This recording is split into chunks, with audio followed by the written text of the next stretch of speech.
So recording started. I think আপনারা আমাকে শুনতে পাচ্ছেন এবং স্ক্রিনটাও দেখতে পাচ্ছেন। কোনো প্রবলেম হলে আমাকে একটু কাইন্ডলি বলবেন। জি স্যার, দেখতে পাচ্ছি। ওকে, তাহলে আমরা যেটা করে ফেলি, অলরেডি এই টপিক দুইটা তো তিনটা টপিক তাজওয়ার অলরেডি এখানে দিয়েছে। এর বাইরেও আপনাদের একটা একটা করে টপিক আমরা বলি, বলে আমরা আসলে লিস্ট ডাউন করি ফার্স্টে, তারপরে আমরা প্রবলেম সলভিং এ যাই। আমার মনে হয় এটা বেটার হয়। সো একজন করে আমি যাই। তাজওয়ার অলরেডি আপনি লিস্ট দিয়েছেন আমাকে, if I am not wrong. হ্যাঁ, আর কোনো টপিক কি আপনার ছিল? স্যার, টপিক আর ছিল না তেমন, মানে এই তিনটাতে আর কি একটু কনসেপচুয়াল সমস্যা আছে। ঠিক আছে, আর আমরা এছাড়া তিন চারটার কি স্পেসিফিক কিটের ম্যাথ আছে। ওটা আমি আপনাকে আমারটা করানোর সময় নাম্বার গুলো বললে আপনি তখন কিট ওপেন করে দেখাই দিলেই ওকে। হবে। তাহলে আমি একবারে, যেহেতু এক্সাম কিটটাও আমরা করব বলতেছি, আহ, আমরা কি বিপিপি অথবা ক্যাপ্টেন কিট কোনটার কথা বলতেছি? Sir, BPP. বিপিপি। আমি কি আপনাদেরকে বিপিপি কিটটা কি গ্রুপে দিয়ে দিয়েছিলাম? আমার আসলে মনে নেই, আমি একটু দেখে নিই।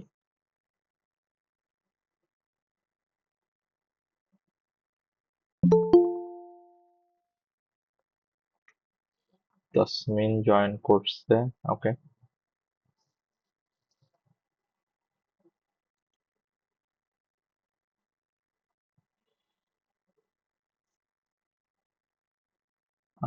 আমি কি কিটটা দেইনি আপনাদের গ্রুপে? আমি শিওর না। আচ্ছা, আমি দিয়ে নিচ্ছি।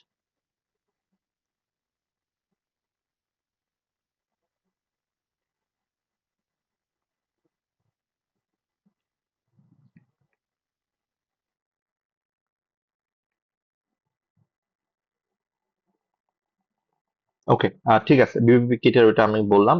তাহলে তাজওয়ার, কিটের প্রবলেম আপনি বলবেন যখন স্পেসিফিক্যালি আমরা ওই টপিকটাতে যাব। এছাড়া এছাড়া একটু আমাকে বলেন। স্যার, এছাড়া আপাতত আর নাই আমার। ওকে, বাকিরা?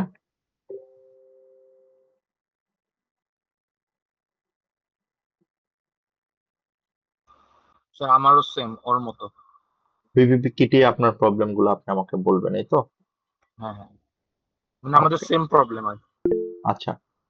IS-36 কি পুরোটাই প্রবলেম? মানে পুরোটা প্রবলেম হইলে তো ইটস বিট কনফিউজিং। মানে আপনি পুরো সিলেবাস নিয়ে বলতে পারেন, মানে ইটস নট লাইক যে যেগুলো আমি টপিক কভার করছি শুধু এগুলাই ডিসকাশন করবো, ব্যাপারটা তা না কিন্তু। দাঁড়ান, আমি একটু লিস্ট ডাউনটা করার সময় আপনাদের IS-36 আমি লিখলাম, বাট স্পেসিফিক টপিকে যদি প্রবলেম হয় আমাকে বললে এটা আমার জন্য খুব ভালো হয়।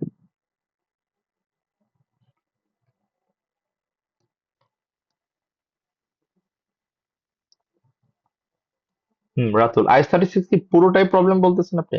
একটু যদি বলতেন।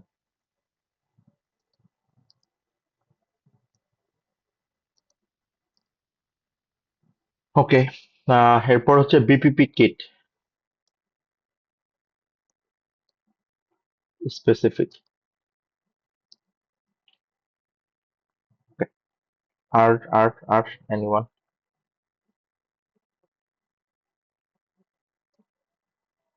আমি তাজওয়ারেরটা কনফার্ম হলাম। আহ, আবরার ফায়াজও একই কথা বললেন। ওর প্রবলেম ওই একই রকম, কাছাকাছি দুজনের। এরপর আমাকে তাহলে রাতুল বলছেন IS-36। আপনি ইন দ্য মিন টাইম আমাকে এটা একটু কনফার্ম করেন যে এটা কি পুরোটা কিনা, না স্পেসিফিক কোনো টপিক। এরপর হচ্ছে নাইম সম্রাট, আপনি একটু আমাকে বলেন আপনার কোন টপিকে প্রবলেম মনে হচ্ছে আপনার। স্যার ওটাই আমি যে বললাম যে আমাদের আচ্ছা, সরি দুজনের সরি, সেম এটা কি প্রবলেম। আবরার ফায়াজ বলছে? সরি, আমি আসলে সরি। হ্যাঁ, তাহলে সম্রাট আর হচ্ছে তাজওয়ারের হচ্ছে একই জিনিস। আবরার ফায়াজ, আপনি একটু বলেন ভাই আমাকে, আপনি যদি এক্সাম দিচ্ছেন না, বাট স্টিল।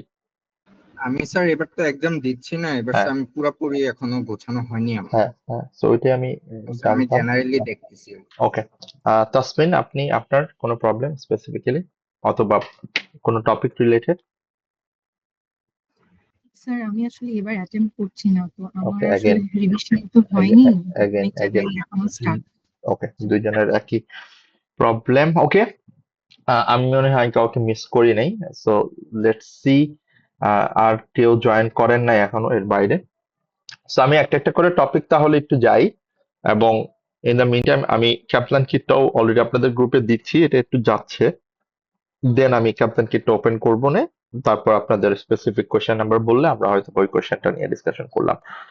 ফার্স্টে আমরা একটু আসি আইফারএস 15 এর specific topic. That's really good. আমি আসলে এভাবেই এক্সপেক্ট করছিলাম যে আপনারা যারা মানে বিকজ আনিস ভাই যখন আমাকে বললো যে প্রবলেম সলভিংটা অনেক ইম্পর্টেন্ট, বাট এই 3-4টা টপিক কিন্তু আসলে মানে আমরা ওয়ান টু ওয়ানও ডিসকাশন হয়ে যেত আসলে। আই এক্সপেক্টেড যে যেটা আমার প্ল্যান ছিল, যেটা আমি আপনাদেরকে বলেছিলাম যে আমাদের টপিক পেন্ডিংটা শেষ করতাম, শেষ করে নেক্সট উইক অটোমেটিক্যালি আমরা রিভিশন এন্ড সলভিং ক্লাস। এবং আপনারা দেখবেন আমি অলরেডি আপনাদের গ্রুপে একটা পিন করে রাখছি পকেট নোট, এবং আমি প্ল্যানটাও বলছি যে what we are gonna do.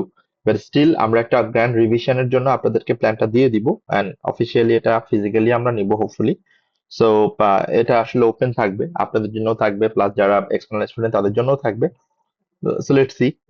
We will actually communicate the plan. So আমরা একটা একটা করে যাই।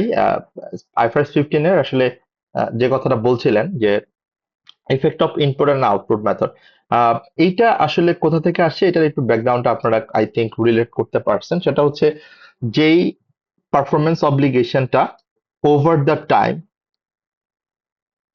স্যাটিসফাই হয়, right, over the time satisfied হয়। যেমন আমি যদি বলি কনস্ট্রাকশন কন্ট্রাক্ট অ্যান্ড যেগুলোর জন্য আমরা as per percentage of completion অনুযায়ী হচ্ছে আমরা রেভিনিউটা রেকগনাইজ করি, ঠিক এই জায়গাটা থেকে আসছে। সো পারফরমেন্স অব্লিগেশনটা যেগুলোর ক্ষেত্রে আমার ওভার দ্য টাইম স্যাটিসফাই হয় এবং যেই রেভিনিউ গুলো আমরা পার্সেন্টেজ অফ কমপ্লিশন অনুযায়ী রেকগনাইজ করি।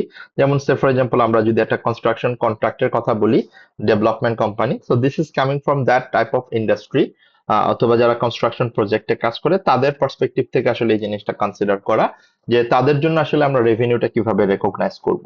সো তাদের জন্য আমরা রেভিনিউ রেকগনিশনের জন্য একটা পার্সেন্টেজ অফ কমপ্লিশন ক্যালকুলেট করি, এবং যতটুকু পার্সেন্ট আমার কমপ্লিট হয়েছে ওই পার্সেন্টেজ অফ কমপ্লিশনের উপর বেস করে আসলে আমরা আমাদের রেভিনিউ, আমাদের কস্ট অফ সেলস রেকগনাইজ করি।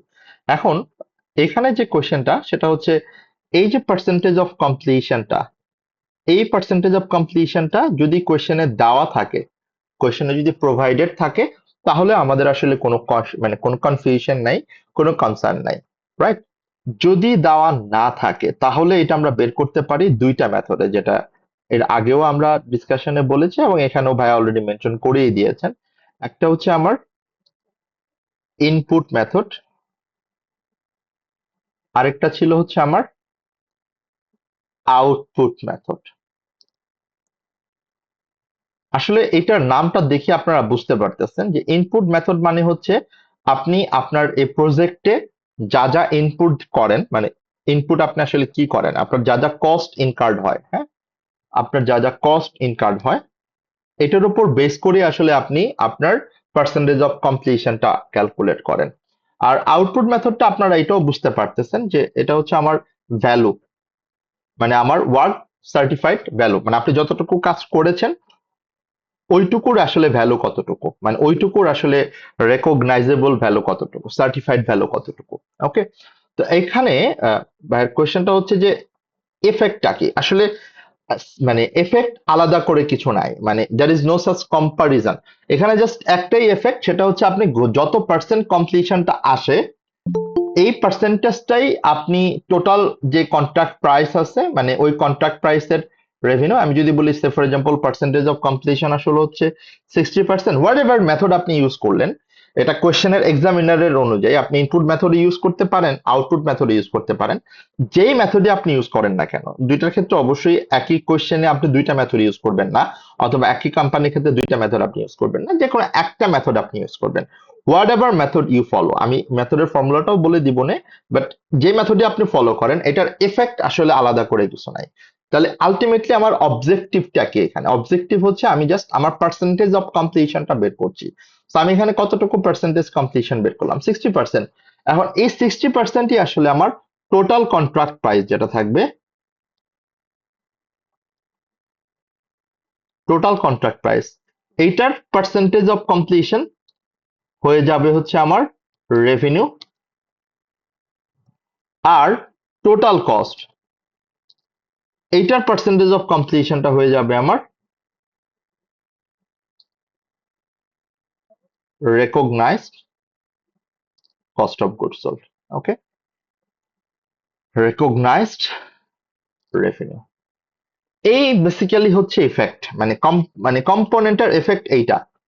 এইটার বাইরে এখন আপনাকে চিন্তা করতে হবে আপনি আসলে কোন মেথডটা ইউজ করবেন। এটা আপনাকে কিন্তু আলাদা করে আসলে প্ল্যান করতে হবে না, অথবা আপনার ব্রেনে এটা নিয়ে কোনো চিন্তা করতে হবে না, কেননা এক্সামিনার আপনাকে স্পেসিফিক্যালি বলে দিবে যে আপনি কোন মেথড ফলো করবেন। আপনি কি ইনপুট মেথড ফলো করবেন নাকি আপনি আউটপুট মেথড ফলো করবেন। সো আপনি যদি ইনপুট মেথড ফলো করেন তাহলে এটা হবে বেসড অন কস্ট। এখন সেই ক্ষেত্রে আপনি যদি পার্সেন্টেজ বের করবেন, এটা তো ক্লিয়ার যে এটা আমরা মাল্টিপ্লাই করব 100 দিয়ে। এখন সেই ক্ষেত্রে ফর্মুলাটা কি হবে? ফর্মুলাটা হবে হচ্ছে আমার অলরেডি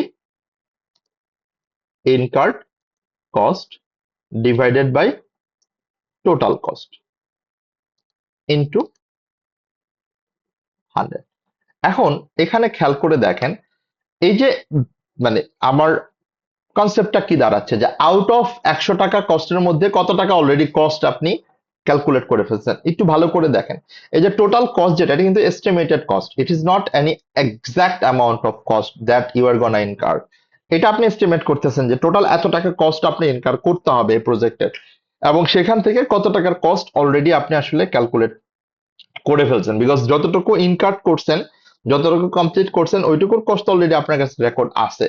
সো এইটার বেস করে আপনি পার্সেন্টেজটা বের করবেন। এখন একটা ইম্প্যাক্ট আমরা বলতে পারি যে যদি আপনি ইনপুট মেথড ফলো করেন তাহলে আপনার এই যে টোটাল কস্টের যে পার্সেন্টেজ অফ কমপ্লিশন করবেন আপনি, আলটিমেটলি এটার রেজাল্টটা এই যে পার্সেন্টেজটা করে আপনি অলরেডি ইনকার্ড কস্ট যেটা বের করছিলেন, মানে অলরেডি ইনকার্ড কস্ট যেটা, সেটাই আসবে। মানে যেমন সে ফর এক্সাম্পল আমি যদি বলি পার্সেন্টেজ 60%, আর আমি যদি বলি হচ্ছে মানে 60 হচ্ছে already incurred cost, total cost হচ্ছে 100, তাহলে আপনি ওই 100 কে যদি 60% করেন এটা 60 টাকাই আসবে, কেননা আপনি এটা ব্যাক ক্যালকুলেশন করেই পার্সেন্টেজটা বের করেছিলেন। That is one effect in regarding input method. তো মোস্ট অফ দ্য কেসে আমরা দেখতে পাই যে ইনপুট মেথডে আমাদের আসলে কোয়েশ্চেন গুলো করার জন্য এক্সামিনার বলে, but there is another method that is call output method. So output মেথডটা কি? এটা হচ্ছে আমার ওয়ার্ক সার্টিফাইড ভ্যালু। মানে আপনি আপনার টোটাল কন্ট্রাক্ট প্রাইস কত, মানে টোটাল ভ্যালু কত, আর যতটুকু কাজ আপনি করে ফেলেছেন, মানে যতটুকু স্যার কাজ একটা হয়ে কোয়েশ্চেন গিয়েছে। ছিল হ্যাঁ, শেষ করে ইনপুট দিয়ে। মেথড নিয়ে। আচ্ছা হ্যাঁ, আচ্ছা, ইনপুট মেথড নিয়ে কোয়েশ্চেন, ঠিক আছে বলেন। আচ্ছা স্যার, আমরা যখন কন্ট্রাক্ট অ্যাসেট অথবা কন্ট্রাক্ট লায়াবিলিটি ক্যালকুলেট করি তখন তো আমরা প্রথমে দিই হচ্ছে রেকগনাইজড রেভিনিউ, হুম এরপরে তো সাবট্রাক্ট করে হচ্ছে কস্ট, মানে কস্ট টু ডেট, মানে যেটা হুম ইনকার হয়েছে। হুম সরি, কস্ট টু ডেটটা যেটা কোয়েশ্চেনে দেয়া থাকবে আমরা কি ওইটা নিব নাকি টোটাল কস্টের উপর যে পার্সেন্টেজ করবো ওইটা নিব? মানে আমার ইনপুট মেথডে, জি স্যার।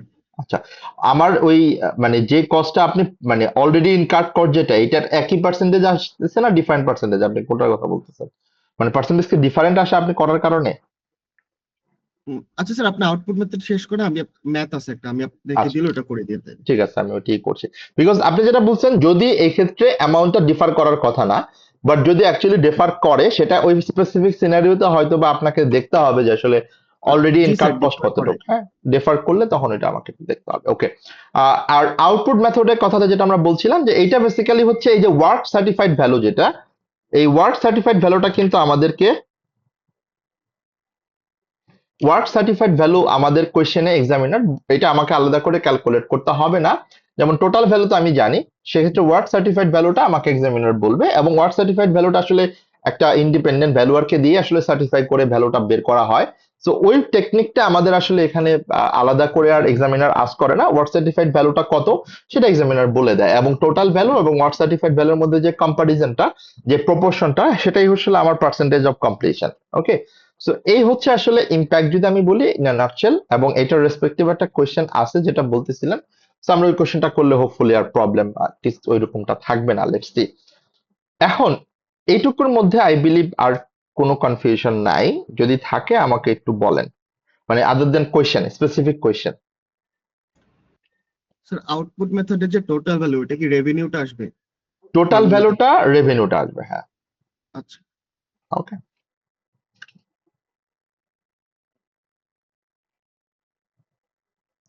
ওকে, এরপরে আমরা পরের প্রবলেমটা, যেটা অলরেডি লিস্ট করা ছিল গ্রুপে আপনারা দিয়েছেন, আমি পরে যারা জয়েন করেছেন আমি তাদের থেকে নাজমা প্লাস হচ্ছে ফায়াজ, আমি আপনাদের কোয়েশ্চেন গুলা নিব, যেহেতু অলরেডি লিস্ট ডাউন করা আছে, এগুলো আমি একটু শেষ করে নিই, তারপর আপনাদেরকে আমি আস্ক করতেছি। সো পরের কোয়েশ্চেনটা ছিল হচ্ছে cost revaluation fair value models. আপনি কি একটু বলবেন স্যার আমাকে ম্যাথটা কাইন্ডলি? করাই দিবেন না? ম্যাথটাকে আমি এখনই করাই দিব নাকি একবারে এক্সাম কিটে যখন যাব সবার এক্সাম কিটের একটা প্রবলেম ওইভাবে করব, মানে কোনটা বেটার হয় আপনাদের জন্য বলেন আমাকে। স্যার এখন যেহেতু স্যার এটা বুঝাইছেন, ওটা সাথে সাথে করে দিলে মনে হয় ভালো হয়। আমি তো মাঝখানে ঢুকছে, আমি অনেক লস, মানে কি হচ্ছে না হচ্ছে, তো একবারে করাইলে মনে হয় better। নামে একবারে করালেই ভালো হচ্ছে, এই তো? হ্যাঁ হ্যাঁ। ওকে ওকে, হ্যাঁ স্যার, যে টপিকের ওর সাথে করলে ভালো ঠিক হয়। আছে ঠিক আছে ঠিক আছে, অ্যাজ ইউ সেড।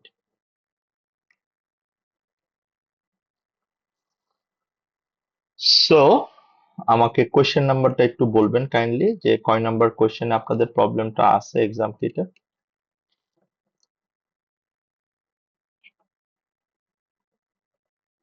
স্যার এটা আসলে একটা ফাইন্যান্সিয়াল স্টেটমেন্টের একটা অ্যাডজাস্টমেন্টের ম্যাথ আর কি। পেজ ওকে, নাম্বার 150, পেজ 150 আর কোয়েশ্চেন নাম্বার 344। 150।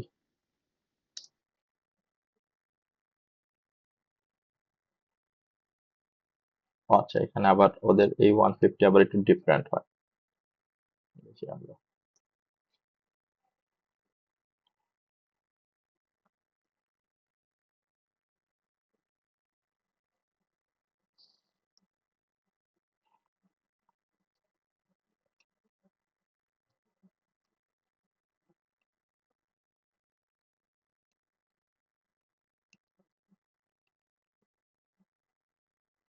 চলে আসছি আমরা। কোশ্চেন নাম্বারের কি ছিল? মোবি কোম্পানি এটা? জি স্যার, এটা অনেক প্রথম আগে, অ্যাডজাস্টমেন্টটা। অনেক আগের কোশ্চেন, 2013 সালের কোশ্চেন। জি স্যার, এটা প্রথম অ্যাডজাস্টমেন্টটা। সরি, নিচে চলে গেছে মনে হয়। জি স্যার, যেটা। এইটা রাইট? জি স্যার, এটা একটু সলভ করে দিন যে ওকে রেভিনিউতে কত যাবে, কস্ট অফ সেলসে কত যাবে, আর কন্ট্রাক্ট অ্যাসেট অথবা লায়াবিলিটি কত হবে। ওকে, সো এটা একটা সিঙ্গেল এন্টিটি কোশ্চেন।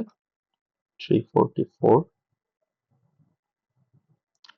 তাহলে আমরা একটু কোশ্চেনটা পড়ে ফেলি যে আসলে কোশ্চেনের কম্পোনেন্ট গুলা কি বলছে। The following amounts are relevant to contract. এটা আসলে সম্ভবত ওই সময় আইএফআরএস 15 ছিল না। আচ্ছা, ওরা এটা অ্যামেন্ড করছে কোশ্চেনটা। Cost incur to date 8 million, value of invoice issued, যেটা আমরা বলছিলাম work certified value, right? 10 million. The contract commenced on 1st October 2006 is a fixed price of 25 million. Performance obligations are satisfied over the time. Mobi company's policy to recognize satisfaction of performance obligation on such contract based on stage of completion given by work certified as a percentage of the contract price। ওই যে যেটা already বলেই দিচ্ছে যে এটার percentage কিভাবে হবে, work certified value 10 million divided by total contract price, মানে percentage of contract price. Mobi has invoiced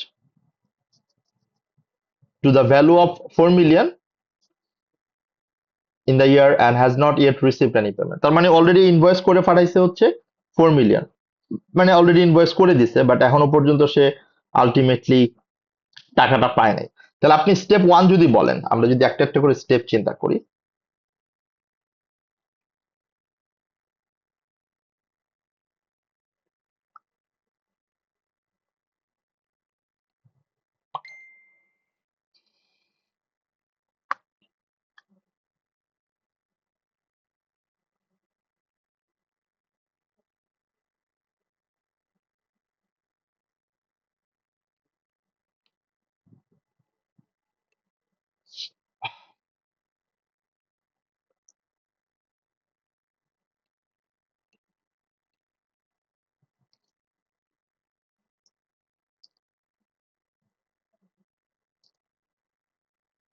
okay,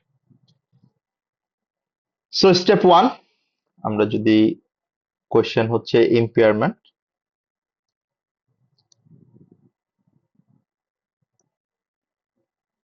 revenue, sorry not impairment. Step 1, step 1 হচ্ছে আমার ওভারঅল প্রফিট অর লস। তাহলে আমার কন্ট্রাক্ট প্রাইস কত?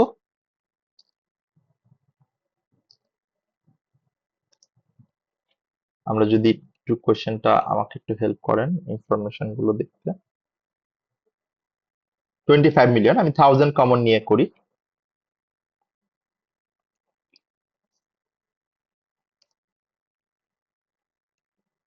and less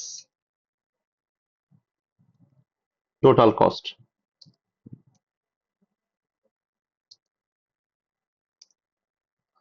টোটাল কস্ট কত বলছে ওরা? -8 million. তাহলে এটা আমার প্রফিট মেকিং কন্ট্রাক্ট, এখানে কোনো কনফিউশন নাই, বিকজ আমার কন্ট্রাক্টটা যেহেতু প্রফিট মেকিং, এখন আমি নেক্সট স্টেপ গুলাতে ইজিলি যেতে পারবো। সো নেক্সট স্টেপ গুলা কি? নেক্সট স্টেপ হচ্ছে আমার, আমি যদি এখন একটা একটা করে চিন্তা করি যে আমার পার্সেন্টেজ অফ কমপ্লিশন কত। পার্সেন্টেজ অফ কমপ্লিশন আমি বের করব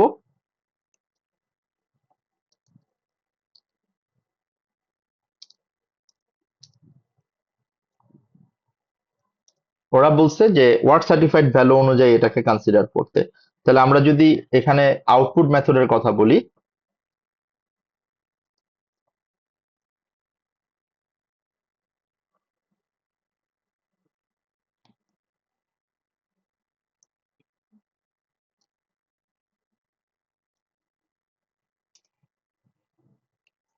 ওয়ার্ক সার্টিফাইড ভ্যালু কত বলছে ওরা? 10 মিলিয়ন।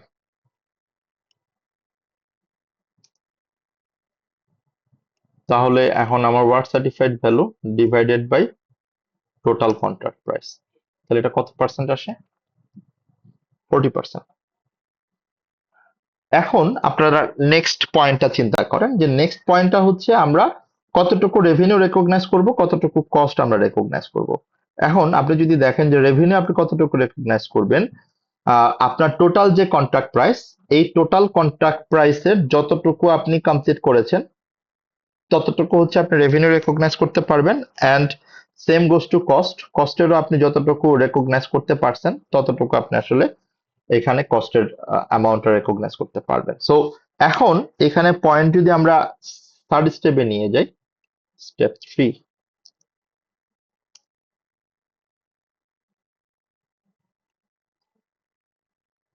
ও সরি, এখানে কিন্তু টোটাল কস্ট আসলে 8 মিলিয়ন না, আমরা এখানে ছোট্ট একটা ভুল করছি, এটা আপনারা একটু আমাকে বলা দরকার ছিল। টোটাল কস্ট দেয়া নাই স্যার। টোটাল কস্ট দেওয়া নাই, সো সেই ক্ষেত্রে এটা আমার আসলে না করলেও প্রবলেম নাই, মানে এটা বেসিক্যালি হচ্ছে প্রফিট মেকিং কন্ট্রাক্ট কিনা অথবা লস মেকিং, সেটা আলাদা করে করার দরকার ছিল না, বাট স্টিল এটা আসলে টোটাল কস্ট না, এটা একটা ভুল হয়েছে আমাদের। হ্যাঁ, তাহলে এইটুকু ঠিক আছে। আমার স্টেপ 3 হচ্ছে আমার recognised profit, recognised revenue and COGS. তাহলে আপনি কতটুকু রেকগনাইজড রেভিনিউ করতে পারবেন? সো রেকগনাইজড রেভিনিউ আপনি রেকগনাইজ করতে পারবেন এই যে যতটুকু আপনার টোটাল কন্ট্রাক্ট প্রাইস, এই টোটাল কন্ট্রাক্ট প্রাইসের 40%। অটোমেটিক্যালি এটা 10,000ই আসবে, যেটা একটু আগে আমরা বলছিলাম যে ইনপুট মেথডে আমরা যেটা করি সেটাতেও যেরকম আমার অলরেডি ইনকার্ড কস্ট 10,000 আসে, আর এখানে হচ্ছে less recognised or already incurred cost, এটা হচ্ছে আমার 8,000। তাহলে এখন আপনারা দেখতে পাচ্ছেন যে এটা আলটিমেটলি লস, মানে প্রফিট মেকিং কন্ট্রাক্ট, এই জন্য ওরা আসলে ওই স্টেপটাতে আর আলাদা করে আপনাকে করতে বলে নাই। তাহলে রেকগনাইজ প্রফিট কত? রেকগনাইজড প্রফিট হচ্ছে 2000। এখন আপনি একটু ভালো করে দেখেন, আপনি আসলে ওকে কত টাকা ইনভয়েস পাঠানো উচিত, মানে আপনি যদি ঠান্ডা মাথায় চিন্তা করেন, অ্যাকচুয়ালি আপনার যেটুকু রেভিনিউ এটুকু কিন্তু আপনি ইনভয়েস পাঠাচ্ছেন, মানে ইনভয়েস শুড বি রেইজড। এইটা আপনি কিভাবে আনছেন? মানে এটা আনছেন হচ্ছে আপনার স্টেপ 4 এ আমরা যেটা করতাম আসলে, step 4 contract asset or contract liability.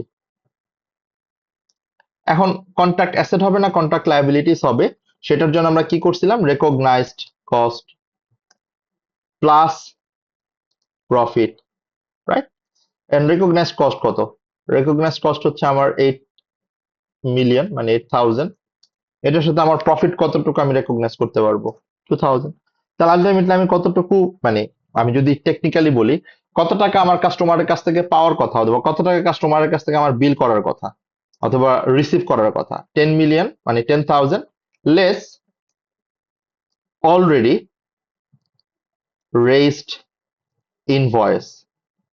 আমি ওরে ইনভয়েস পাঠাইছি কত টাকার অলরেডি? এই যে 4 মিলিয়ন। 4 মিলিয়ন। তাহলে আমি যদি অলরেডি 4 মিলিয়নের ইনভয়েস পাঠাই থাকি, তাহলে তো এটা অলরেডি আমি ইনভয়েস করেই ফেলছি ওকে, আমি তো আর ইনভয়েস আবার করতে পারবো না। হ্যাঁ, আমি টাকাটা পাইনি, ওইটা রিসিভেবল আকারে আছে, বাট দে ইনভয়েসটা আমি অলরেডি রেজ করে ফেলছি। সো আলটিমেটলি এটা আর নতুন করে আমি ইনভয়েস করতে পারবো না, সরি। তাহলে আমার আলটিমেটলি কন্ট্রাক্ট অ্যাসেট কত টাকা আমি যদি এক্স্যাক্টলি বলি? 6 মিলিয়ন। কিন্তু স্যার আমি তো টাকাটা এখনো পাইনি, তাহলে? কোনটা? ওই যে 4,000 যেটা বলতেছেন, 4 মিলিয়ন? জি। হ্যাঁ, এটা রিসিভেবল হিসেবে আছে, এটা রিসিভেবল হিসেবে আপনি দেখাচ্ছেন কারেন্ট অ্যাসেট হিসেবে statement of financial position. That's not a problem. মানে এই টাকাটা তো আপনি এমন না যে ক্যাশে অলরেডি আছে, এটা আপনার রিসিভেবল অ্যামাউন্টে থাকবে, রিসিভেবল অ্যাকাউন্টে থাকবে।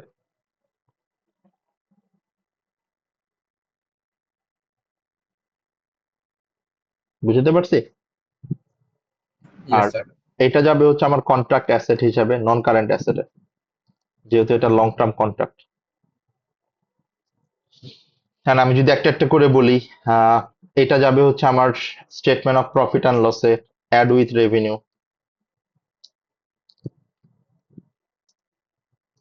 এটা যাবে হচ্ছে statement of profit and statement of profit and লসে পরেরটাও যাবে, বাট এখানে আমার কস্ট অফ গুডস সোল্ডের সাথে অ্যাড হয়ে যাবে, COGS। এই কথাটাই আমি আপনাদেরকে বারবার ক্লাসেও বলেছি, আমার মনে পড়ে যে আপনারা যখন এক্সামে প্রেজেন্টেশনটা করবেন, এখানে যদিও আমার এই স্টেপটা দরকার ছিল না, আমি এক্সট্রা করে ফেলছিলাম, বাট স্টিল ইউজুয়াল স্টেপ যেহেতু আমরা এভাবেই করি। বাট আপনারা যে পরের স্টেপগুলো করবেন, আপনাদের অনেকের একটা টেন্ডেন্সি থাকতে পারে যে আমরা টোটাল যে রেকগনাইজ প্রফিট, আপনি যদি একটু ঠান্ডা মাথায় চিন্তা করেন যে আপনার 40% যেহেতু 40% আসলে এটার যদি 40% করেন,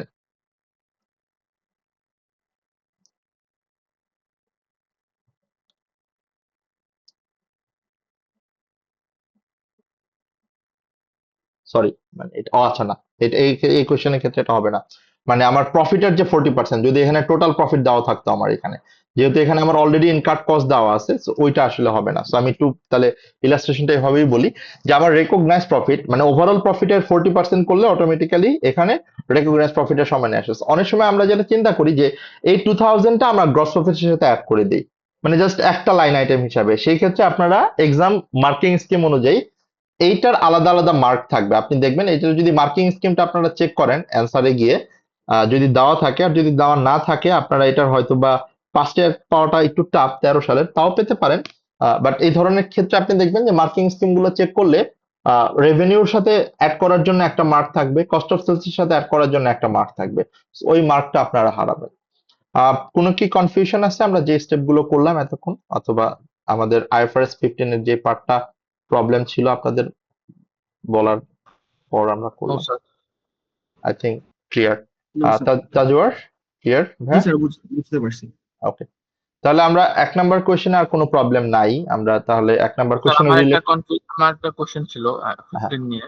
হ্যাঁ, বলেন। আমার যে এজেন্সি সেল হয় এটার হুম কমিশন তো আমি রেভিনিউতে নেই। হুম হুম তো কালকে ম্যাথ ছিল, একটা ম্যাথের মধ্যে ওটার মধ্যে আমার সেকশন সি এরই ম্যাথ ছিল, ওটার হুম। মধ্যে ওরা ওই কমিশন করা আদার ইনকামে নিয়ে নিছে, না, এখন কিন্তু আমি ওইটা ওইটা রেভিনিউতে অ্যাড ওইটা ওইটা আমি করেছি। বুঝছি। মানে ওইখানে কমিশনটা যেমন রেভিনিউ বলতে আমরা কি বুঝি? রেভিনিউ বলতে আমরা বুঝি যে অর্ডিনারি কোর্স অফ অ্যাক্টিভিটিস থেকে আমার যে ইনকামটা হয়, সেই ইনকামটা আমরা রেভিনিউ অথবা সেলস হিসেবে দেখাই। হ্যাঁ, সো যদি এরকম হয় যে আপনি এটা আপনার অর্ডিনারি কোর্স অফ বিজনেস না, বাট আপনি অন্য একটা প্রোডাক্ট সেল করে হয়তো কমিশন পাইছেন, অথবা অন্য একটা সার্ভিস দিয়ে আপনি কমিশন পাইছেন, সেই কমিশন ইনকামটা আদার ইনকাম হিসেবে আমরা দেখাই। বাট এটা যদি আপনার এমন হয় যে আপনি উবার অথবা অন্য কোনো এই মডেলে এজেন্সি মডেলে আপনি কোনো বিজনেস করেন ডিস্ট্রিবিউটরশিপের ক্ষেত্রে, যেমন আরেকটা কোশ্চেন অ্যান্সার আমরা দিব কনসাইনমেন্টের, এই টাইপের কোনো ইনভেন্টরি নিয়ে যদি আপনি কাজ করেন সেক্ষেত্রে এটাই কিন্তু আপনার অর্ডিনারি কোর্স অফ বিজনেস, এবং রেভিনিউ মানে আপনার কমিশনটাই কিন্তু main stream of your revenue. So সেই ক্ষেত্রে অবশ্যই কমিশনটা আপনার রেভিনিউ হিসেবেই আসবে। বাট ওই পার্টিকুলার কোশ্চেনে যেটা আপনি বলতেছেন, that should be other source of income, মানে not your ordinary course of business. Okay sir. বুঝতে পারছি? তাহলে আমরা এই পার্টিকুলার টপিক আমরা তাহলে শেষ করলাম। কোনো কোশ্চেন নাই, আপনাদের কারো কোনো কনফিউশনও নাই, মাশাআল্লাহ। পরের কোশ্চেনে যাই। Cost revaluation and fair value model. Tajwar একটু বলবেন যে আসলে এই জায়গাটাতে আপনার মানে কি প্রবলেমটা হচ্ছে, বিকজ আপনি তিনটা মডেল একসাথে নিয়ে আসছেন, তো তিনটার মধ্যে কিন্তু আসলে দুই তিনটা অ্যাকাউন্টিং স্ট্যান্ডার্ডের পার্ট আছে, মানে কস্ট এবং রিভ্যালুয়েশন মডেলটা আসলে property plant and equipment and হচ্ছে স্যার আপনার ইনটেনজিবল অ্যাসেটের, আর ফেয়ার ভ্যালু মডেলটা কিন্তু আবার আইএস 40 এর সাথে রিলেটেড, আইএস 41 এর সাথেও কিছুটা কানেকশন আছে, এগ্রিকালচার। আমাকে একটু জি বলেন স্যার যে স্যার আসলে। সমস্যাটা হইতেছে কোয়েশ্চেনে যখন ওরা বলে যে একটা মডেল থেকে আরেকটা মডেলে গেছে, তো হ্যাঁ, তখন বুঝতে পারি না যে ওই রিভ্যালুয়েশন যেটা হয়েছে ওটা কি ওসিআই তে যাবে নাকি এসওপিএল এ যাবে, মানে আপনি এটা। কি তাহলে এই ধরনের সিনারিওর কথা বলতেছেন, if I am not wrong, যে ইনভেস্টমেন্ট প্রপার্টিতে অথবা আপনি প্রিভিয়াসলি এই অ্যাসেটটাকে প্রপার্টি প্ল্যান্ট এন্ড ইকুইপমেন্ট হিসেবে নিয়ে আসছিলেন, বাট পরবর্তীতে এটা ইনভেস্টমেন্ট প্রপার্টিতে ট্রান্সফার আইদার হয়েছে। ইনভেস্টমেন্ট অথবা হেল্ড ফর সেল যে কোনো একটাতে ট্রান্সফার হয়েছে, তখন ওটা রিভ্যালুয়েশন বা যেটা হয়েছে ওটা কি আমরা ওসিআই তে নিব না এসওপিএল এ নিব? আচ্ছা, এই ক্ষেত্রে আপনারা একটা জিনিস মনে রাখবেন যে at the date of transfer, হ্যাঁ, at the date of transfer মানে ওই ট্রান্সফার ডেটে আপনার যে গেইন অথবা লসটা হবে, মানে ট্রান্সফার ডেটে যে গেইন অথবা লসটা হবে, সেই গেইন অথবা লসটার অ্যাকাউন্টিং অ্যাডজাস্টমেন্ট অলওয়েজ আপনাকে নিতে হবে এটার ওল্ড অ্যাকাউন্টিং স্ট্যান্ডার্ড অনুযায়ী। এখন আপনি আসেন এটার প্র্যাকটিক্যাল সিনারিও যদি আমি বলি, ধরেন আপনি একটা প্রপার্টি প্ল্যান্ট এন্ড ইকুইপমেন্ট এতদিন পর্যন্ত এটাকে আপনি রিভ্যালুয়েশন মডেলে রেখে আসছেন। এখন আপনি বছরের মাঝখানে আপনি এটাকে ইনভেস্টমেন্ট প্রপার্টিতে ট্রান্সফার করবেন, করতেই পারেন, কোনো মানা নাই, আইএসও এখানে কোনো রেস্ট্রিকশন নাই। আপনি যখন ইনভেস্টমেন্ট প্রপার্টিতে নিচ্ছেন, যেহেতু এই অ্যাসেটটাকে অলরেডি আপনি রিভ্যালুয়েশন মডেলে ইউজ করে আসছেন, এখন আপনার হাতে আর অপশন নাই এটাকে কস্ট মডেলে নেওয়ার, বিকজ ওই যে আপনি কনসেপচুয়াল ফ্রেমওয়ার্কে ব্যাক করেন, কনসেপচুয়াল ফ্রেমওয়ার্কের আপনার যে মেজারমেন্ট বেসিস ছিল, মেজারমেন্ট যেই মেথডটা ছিল, একটা হচ্ছে হিস্টোরিক্যাল কস্ট আর একটা হচ্ছে কারেন্ট ভ্যালু। তো যখনই আপনি হিস্টোরিক্যাল কস্টকে অলরেডি পার করে কারেন্ট ভ্যালুতে মানে মার্কেট ভ্যালুতে রিভ্যালুয়েশন মডেলে নিয়ে আসছেন, আপনি এখন আর ব্যাক করতে পারবেন না, তাহলে এটা আপনার প্রিন্সিপাল আলটিমেটলি হচ্ছে ব্রিচ করবে। তো এই জন্য যখন আপনি property plant and equipment revaluation model follow করেছেন, ঠিক তার পরবর্তীতে আপনি যখন ইনভেস্টমেন্ট প্রপার্টিতে আসলেন, এখন অবভিয়াসলি আপনাকে ইনভেস্টমেন্ট প্রপার্টির ফেয়ার ভ্যালু মডেলেই এটা নিতে হবে, দ্যাট ইজ নাম্বার ওয়ান। এখন ফেয়ার ভ্যালু মডেলে যদি এটা আপনাকে নিতে হয়, ঠান্ডা মাথায় চিন্তা করেন যে এই যে ফেয়ার ভ্যালু মডেলে আপনি নিলেন, এই ফেয়ার ভ্যালু মডেলের যে অ্যাকাউন্টিং অ্যাডজাস্টমেন্টটা, এইখানে অবশ্যই আপনাকে যদি ফেয়ার ভ্যালু মডেলে নেওয়ার কারণে মানে ঠিক ট্রান্সফার করার কারণে যদি কোনো গেইন অথবা যদি কোনো লসের অ্যাডজাস্টমেন্ট করতে হয়, সেটা আপনার ঠিক রিভ্যালুয়েশন মডেলের যে অ্যাডজাস্টমেন্টটা মানে ওসিআই এর যে অ্যাডজাস্টমেন্টটা, সেই অ্যাডজাস্টমেন্ট অনুযায়ী করতে হবে। এটা হচ্ছে এই ট্রানজিশনের ক্ষেত্রে। তাহলে যদি এখানে কোনো গেইন হয়, এটা আপনাকে ওসিআই তেই দিতে হবে। বুঝতে পারলাম কথাটা?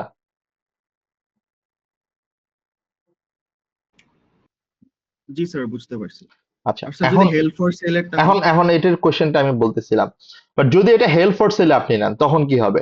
হেল্প ফর সেলের ক্ষেত্রেও কিন্তু একই রকম, হেল্প ফর সেলের সাথে কিন্তু ইম্পেয়ারমেন্টের একটা কানেকশন আছে, ঠিক না? যে আপনি একটা অ্যাসেটকে হেল্প ফর সেলে নিলেন, এটা প্রিভিয়াসলি প্রপার্টি প্ল্যান্ট এন্ড ইকুইপমেন্টে ছিল, এবং প্রপার্টি প্ল্যান্ট এন্ড ইকুইপমেন্টে যখন ছিল, তখন আপনি যখন দেখছেন যে তখন একটা এটা রিভ্যালুয়েশন রিজার্ভ ছিল, রিভ্যালুয়েশন এটা রিজার্ভ ছিল, বাট যখন হেল্প ফর সেলে নিচ্ছেন তখন এখানে একটা লস হয়ে গেছে। সে ফর এক্সাম্পল রিভ্যালুয়েশন রিজার্ভ ছিল $10,000, বাট রিভ্যালুয়েশন রিজার্ভটা যখন আপনি হেল্প ফর সেলে নিয়ে যাচ্ছেন, দেন আফটার অ্যাসেসমেন্ট এখানে একটা লস হয়ে গেছে, ইম্পেয়ারমেন্ট লস হয়েছে, মানে ওই যে যেটা আমার কম্পেয়ার ক্যারিং ভ্যালু এবং fair value less cost to sell, এই দুটোর মধ্যে আপনি কম্পেয়ার করে দেখছেন যে এখন এটার একটা লস হচ্ছে, এবং দ্যাট লস অ্যামাউন্ট ইজ 20,000। এখন কোশ্চেন হচ্ছে আপনি এই 20,000 কি সরাসরি প্রফিট অ্যান্ড লসে ট্রান্সফার করবেন কিনা? That's the question. এই ধরনের কোয়েশ্চেন আপনারা ফেস করেন। এখন এটার প্র্যাকটিক্যাল ইম্প্যাক্টটা আপনি একটু ঠান্ডা মাথায় চিন্তা করেন। আপনি যে অ্যাসেটটা হেল্ড ফর সেলে নিচ্ছেন, এটার অলরেডি কিন্তু একটা অ্যাকাউন্ট ওপেন আছে। সেই অ্যাকাউন্টটা কি? এটার অলরেডি একটা রিভ্যালুয়েশন সারপ্লাস আছে $10,000। আপনি কি তাহলে ওই $10,000 রিভ্যালুয়েশন সারপ্লাস হিসেবেই রেখে দিবেন? কেননা রিভ্যালুয়েশন সারপ্লাস কিন্তু আসলে $10,000 এখন আর নাই। কেন? এই অ্যাসেটটার রিভ্যালুয়েশন সারপ্লাস ওভারকাম হয়ে এটা আরো ডেফিসিট হয়ে গেছে 20,000। মানে তার মানে আমার যে গেইনটা দেখাচ্ছি 10,000, আমি যদি গেইনটা গেইন হিসেবে রেখে দিই, রিভ্যালুয়েশন সারপ্লাস হিসেবে রেখে দিই, তাহলে ইনফরমেশনটা মিসলিডিং হবে। তখন আমাকে কি করতে হবে? এই 20,000 যে ইম্পেয়ারমেন্ট লস হলো, এই যে 20,000 আমার ফেয়ার ভ্যালুর যে আমার ভ্যালুটা কমে গেল হেল্ড ফর সেলে আনার কারণে অথবা হেল্ড ফর সেলে আনার পরে, তখন আমাকে এটার $10,000 আগে কি করতে হবে? আগে আমার ওসিআই থেকে মানে রিভ্যালুয়েশন রিজার্ভ থেকে আমাকে অ্যাডজাস্ট করতে হবে, আর বাকি $10,000 আমাকে প্রফিট অ্যান্ড লসে চার্জ করতে হবে। পয়েন্টটা বুঝতে পারছি? জি স্যার। রিলেটেড কোনো কোয়েশ্চেন, কোনো না রেফারেন্স? না স্যার, রেফারেন্স নাই। ওকে, পারফেক্ট পারফেক্ট। হ্যাঁ, দিস ইজ ডান। আর আচ্ছা, আমি যদিও বাকি 2-3 জনকে আমি জিজ্ঞেস করি না এখনো, বাট তাজওয়ারের প্রবলেম গুলাই সলভ করে নেই, তারপরে আমি যাচ্ছি। Consign- রেভিনিউ গ্রান্ট এ দুইটা স্পেসিফিক প্রবলেম ছিল, ওটাতে থিওরিতে কোনো সমস্যা নেই। কোনটা? Revenue? Sir revenue and government grants মনে হয়। Okay, sir question number 91 and 93 BPP কিটেরই। Question number 91। রেভিনিউর সাথে তো মানে গ্র্যান্টের একটা কানেকশন আছে, সো দেখা যায়।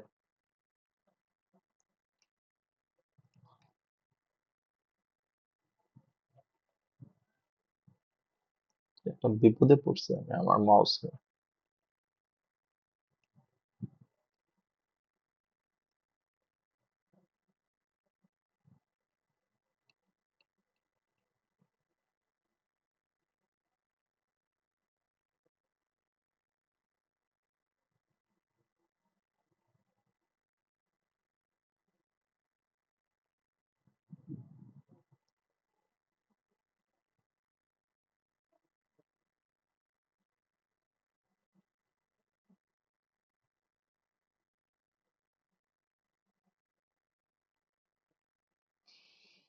আই থিঙ্ক এইটা রাইট।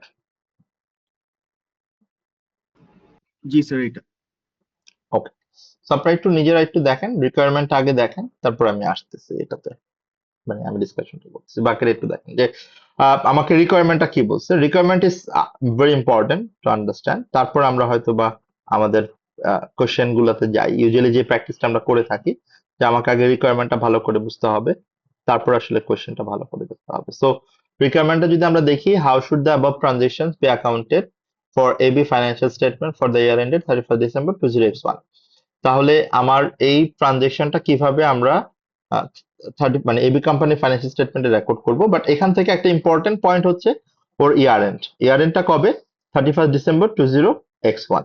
সো যদি 31st December 20x1 or year and হয়, সেই অনুযায়ী আমাকে আসলে কনসিডারেশন নিতে হবে। So 31st December 20x1, AB entered into a transactions to sell legal title to inventories, okay, which would take time to mature. The cost of the inventories at that date was $540,000.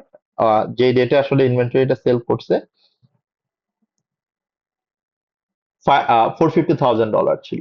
Okay, and the inventories were sold to a financial institutions for $20,000 with an option which allows AB to repurchase them on 31st December 2003 for $460,000.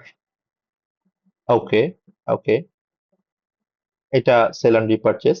At that date, the selling price of inventories would be approximately 540,000, and it was expected that AB would exercise the options.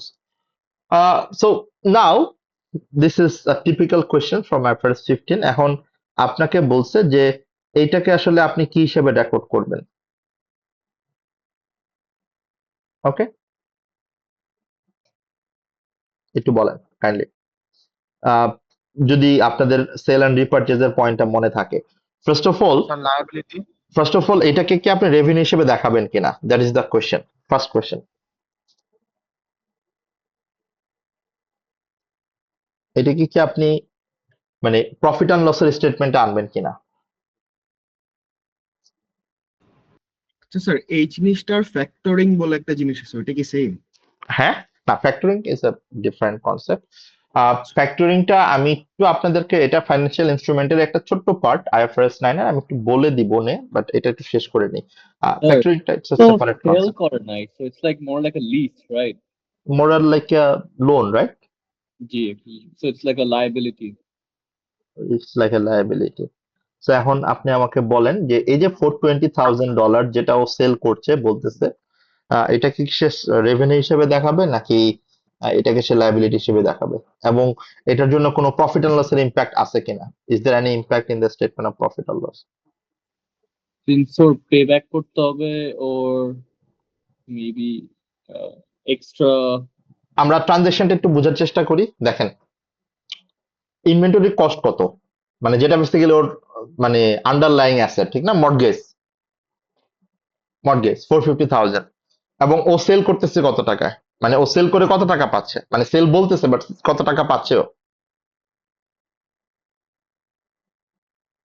420,000 120%. and 420,000। এখন আমার আমার তো main concept হচ্ছে আগে এইটা define করতে হবে যে 420,000 যে আমি টাকাটা পেলাম, এটা ডাবল এন্ট্রি আমি কি দিব? এটা ডাবল এন্ট্রি কি আমি দিব ব্যাংক ডেবিট রেভিনিউ ক্রেডিট, নাকি bank debit financial liability credit?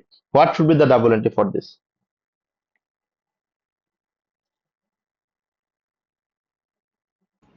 Sir financial liability credit. Liability credit. তাহলে এটা তো আমরা ক্লিয়ার, এটা যদি এই পয়েন্টটা যদি আমার ক্লিয়ার হয়, তাহলে কিন্তু আমি অনেকগুলো অপশন এখান থেকে বাদ দিয়ে দিতে পারি, মানে এটাকে আমরা বলি স্কিপিং টেকনিক।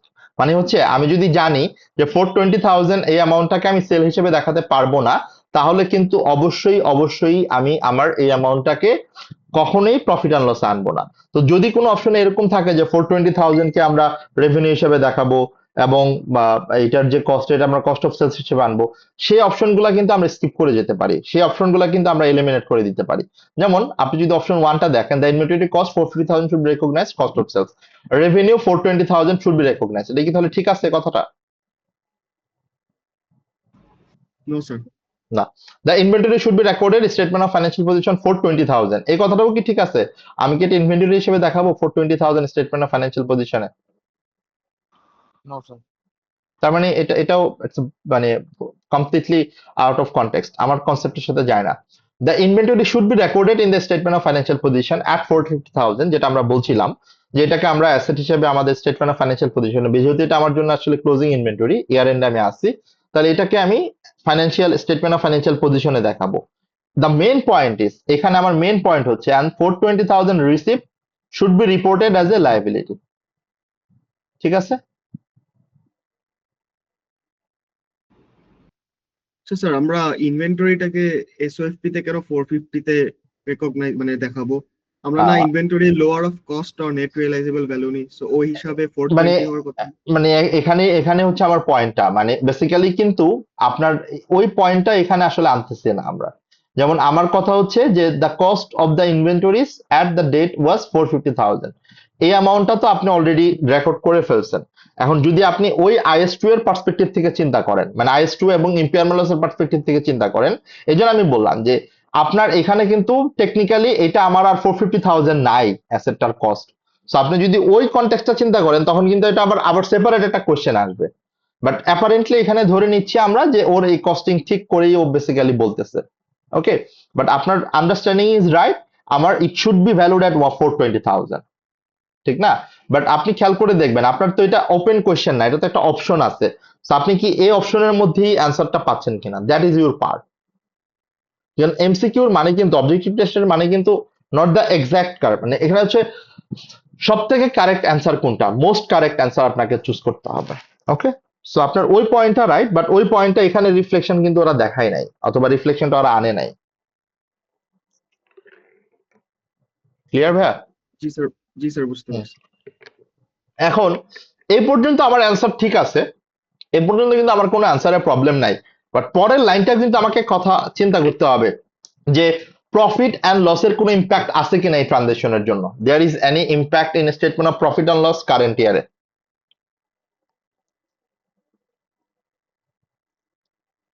কথাটা কি মনে আছে আমাদের যে আমার যে ফাইন্যান্স কস্ট, এখানে যে ইফেক্টিভ একটা ফাইন্যান্স কস্ট, যেমন আমি বেসিক্যালি হচ্ছে টাকাটা পাচ্ছি 420,000, বাট আমার কিন্তু পরবর্তীতে 463,050 দেওয়া লাগবে যখন আমি তাকে রিপে করে দিব, ঠিক না? সেই ক্ষেত্রে এখানে কিন্তু একটা ফাইন্যান্স কস্টের কম্পোনেন্ট আছে, ইফেক্টিভ ইন্টারেস্টের কিন্তু একটা কম্পোনেন্ট আছে। তার মানে আমি যদি একটু ঠান্ডা মাথায় চিন্তা করি, যে কারণে আমি আপনাকে বলছিলাম যে ইয়ার এন্ডটা খেয়াল করে দেখেন, ওর ইয়ার এন্ড কবে? 31 ডিসেম্বর 20x1। ও কন্ট্যাক্টেও আসছে কবে? 31 ডিসেম্বর 20x1। যদি এটা রিপোর্টিং ডেটে এই কন্ট্রাক্টটা না হইতো, মানে লাস্ট ডেটে কন্ট্রাক্টটা না হইতো, তাহলে proportionate of finance cost statement of profit or লসে আসতো। কথাটা কি বুঝতে পারছি? যেহেতু কন্ট্রাক্টটা লাস্ট ডেটে হইছে ইয়ারের, সেই কারণে এইটার জন্য আমার কোনো ফাইন্যান্স কস্ট প্রফিট অ্যান্ড লসের চার্জ হচ্ছে না। পয়েন্টটা কি ক্লিয়ার আমাদের? বাট যদি এটা লাস্ট ডেটে না হইতো, তাহলে কিন্তু আমার ওই ইফেক্টিভ যে ইন্টারেস্টটা আসে এইটার প্রপোর্শনেট অ্যামাউন্ট প্রফিট অ্যান্ড লসে ফাইন্যান্স কস্ট হিসেবে আসতো, যেহেতু আমি এটাকে লাইবিলিটি হিসেবে দেখাচ্ছি, ফাইন্যান্সিয়াল লাইবিলিটি হিসেবে দেখাচ্ছি 420,000। কথাটা কি বুঝতে পারলাম আমরা? একটু আমাকে বলি কাইন্ডলি। জি স্যার। ঠিক সেই কথাটাই কিন্তু লাস্টের লাইনে বলছে, দেখেন লাস্টের অপশনে বলছে interest expense 43050 using the effective interest method should be reported in profit and loss. এখন এটা আমার প্রফিট অ্যান্ড লসটা আসতো যদি এটা আমার কন্ট্রাক্টটা বছরের শুরুতে হইতো, যেহেতু বছরের শেষে হইছে, এটার কারণে আমার এই এফেক্টিভ ইন্টারেস্টের কোনো পয়েন্ট, ফাইন্যান্স কস্টের কোনো পয়েন্ট আমার প্রফিট অ্যান্ড লস আসছে না। তাহলে আমরা কি মোটামুটি ভাবে বুঝতে পারলাম যে কয় নাম্বার অপশনটা correct answer? Sir yes. So that is how. এখন এই ধরনের নট অনলি এই ধরনের এমসিকিউ, যে কোনো ধরনের অবজেক্টিভ টেস্ট ট্যাকেল করার একটা টেকনিক কিন্তু আমরা আজকে দেখলাম। যে টেকনিকটা হচ্ছে, আপনি যখন কোনো একটা কোয়েশ্চেন পড়বেন, কোয়েশ্চেন পড়ে কিন্তু আপনার কাছে 4টা অপশন থাকে, বাট আপনি ইজিলি 4টা অপশন থেকে 2টা অথবা 3টা অপশন এলিমিনেট করতে পারেন, 2টা ইজিলি পারেন যে অপশনগুলো থাকে। ফাইনালি আপনার 2টার মধ্যে কনফিউশন থাকবে মোস্ট অফ দ্য কেসে। তখন আপনার যে স্পেসিফিক যে কনসেপ্টটা, সেই স্পেসিফিক কনসেপ্টটা আপনি যখন অ্যাপ্লাই করবেন, you can answer that specific question, specific আনসারটা তখন আসবে। So that call skipping scheme method to answer your MCQ. ঠিক এই কোয়েশ্চেনটার পর আমি যেটা বলছিলাম যে ফ্যাক্টরিং নিয়ে একটা কথা বলতে, যদিও ফ্যাক্টরিংটা একটা ফাইন্যান্সের একটা টপিক, এটা আমাদের এখানে খুব বেশি নাই এবং কোয়েশ্চেনও খুব একটা পাওয়া যায় না, বাট কনসেপ্টটা আমি একটু বলি আপনাদেরকে, তাহলে হয়তো বা আপনাদের যদি কোনো স্পেসিফিক কোয়েশ্চেন থাকে সেটা আমরা আনসার করতে পারি। ফ্যাক্টরিংটা হচ্ছে it's a one kind of service of debt collection, মানে রিসিভেবল কালেকশনের একটা সার্ভিস। যেটা যেমন আপনি অনেক সময় এরকম হয় যে আপনি অনেক বড় একটা অ্যামাউন্ট, অনেক বড় একটা টাকা আপনি কোন একটা রিসিভেবলের কাছে পান, but somehow you are not capable enough to collect that due amount, মানে আপনি কোনোভাবেই এটা বেসিক্যালি তার থেকে কালেক্ট করতে পারছেন না।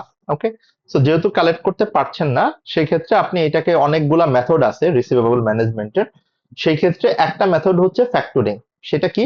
আপনি আপনার এই রিসিভেবল কালেকশনের পুরো রেসপন্সিবিলিটিটা একটা ফ্যাক্টরিং কোম্পানিকে দিয়ে দেন। সে কি করে, সে আপনার হয়ে, মানে সে আপনার হয়ে ওই রিসিভেবলের থেকে, মানে কাস্টমারের কাছ থেকে সে টাকাটা কালেক্ট করে দেয়। Of course that particular person is very powerful or efficient enough to collect receivable.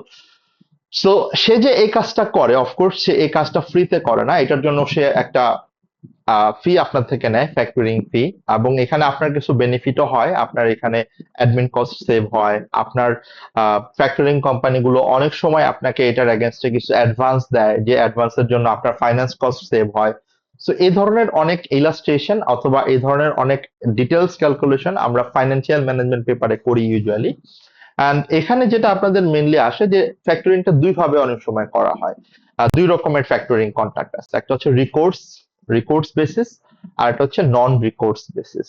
So recourse basis এবং নন রিকোর্স এর একটা ছোট জিনিস হচ্ছে যে নন রিকোর্স এর complete risk and reward factoring কোম্পানির উপর গিয়ে বর্তায়, ইনক্লুডিং ইরিকভারেবল ডেপ্ট। আর রিকোর্সে হচ্ছে এটার ইরিকভারেবল ডেপ্ট হওয়ার যদি কোনো রিস্ক থাকে, সেটা আবার কোম্পানির উপর চলে আসে। সো বেসড অন দ্যাট, রিকোর্সের থেকে নন রিকোর্সে আসলে ফিটা একটু বেশি চার্জ করে ফ্যাক্টরিং কোম্পানি। অ্যান্ড এখানে একটা ছোট কম্পোনেন্ট, যেহেতু ফাইন্যান্সিয়াল কন্ট্রাক্টের সাথে এটা পার্ট, সো এটা একটা ফাইন্যান্সিয়াল মানে অ্যাসেটের একটা কনটেক্সটে কিছু কনসেপ্ট আমাদের আইএফআরএস 9 এর সাথে আছে, বাট আমি খুব একটা কোয়েশ্চেন আসছে এরকমটা দেখি নেই এখান থেকে, এই কারণে আসলে এই পয়েন্টটা একটু আলাদা করে স্কিপ করা হয়। সো ইভেন যদি কোনো কোয়েশ্চেন্স থাকে we can try to answer.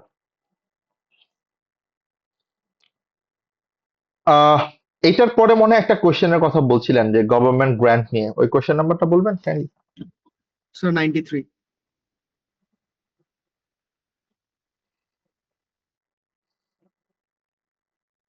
What entries to the financial statement does First Sea or Pierce Company need to make as at 31st December 2007? মানে একটা ডাবল এন্ট্রি আপনাকে করতে বলছে যে কোনটা ডাবল এন্ট্রি হবে।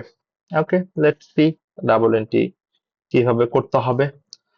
Pierce Company sells 24,000 of goods to Level Company on 19th December 2007. Pierce Company invoices Level on that date, but it is agreed that delivery will be delayed until 20th of January 2008. তার মানে সে এটা sell করছে আসলে 19th ডিসেম্বরে, 19th of December, এবং আমরা দেখতে পাচ্ছি তার রিপোর্টিং ডেট হচ্ছে 31st ডিসেম্বর। হ্যাঁ, তার মানে ঠিক রিপোর্টিং ডেটের 12 দিন আগে সে এটা সেল করছে, বাট এই টাকাটা আসলে মানে সরি সেই ইনভেন্টরিটা আসলে ডেলিভার করবে হচ্ছে 20 তারিখে।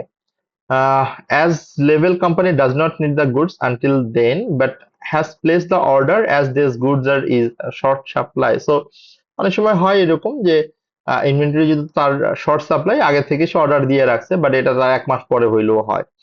Pierce Company places the goods in a separate area of the warehouse and they are identified as waiting for delivery to Level Company. এবং টেকনিক্যালি এটা তার একটা ডিপার্টমেন্টাল অথবা তার ওয়্যারহাউসের একটা প্রসিডিউরাল থিং, এটা একটা সেপারেট এরিয়াতে সে ওয়্যারহাউসে রাখছে এবং এটা ওয়েটিং ফর ডেলিভারি হিসেবে সে মেনশন করে রাখছে। As the customer has been invoiced, যেহেতু কাস্টমারকে সে ইনভয়েস করেও ফেলছে, Pierce Company recorded this is a sale and trade receivables. Okay, the goods are included at cost in the stock take of Pierce Company 31st December and regarded as a part of closing inventory. So এখন একটু ভালো করে বোঝার চেষ্টা করেন আসলে what happened.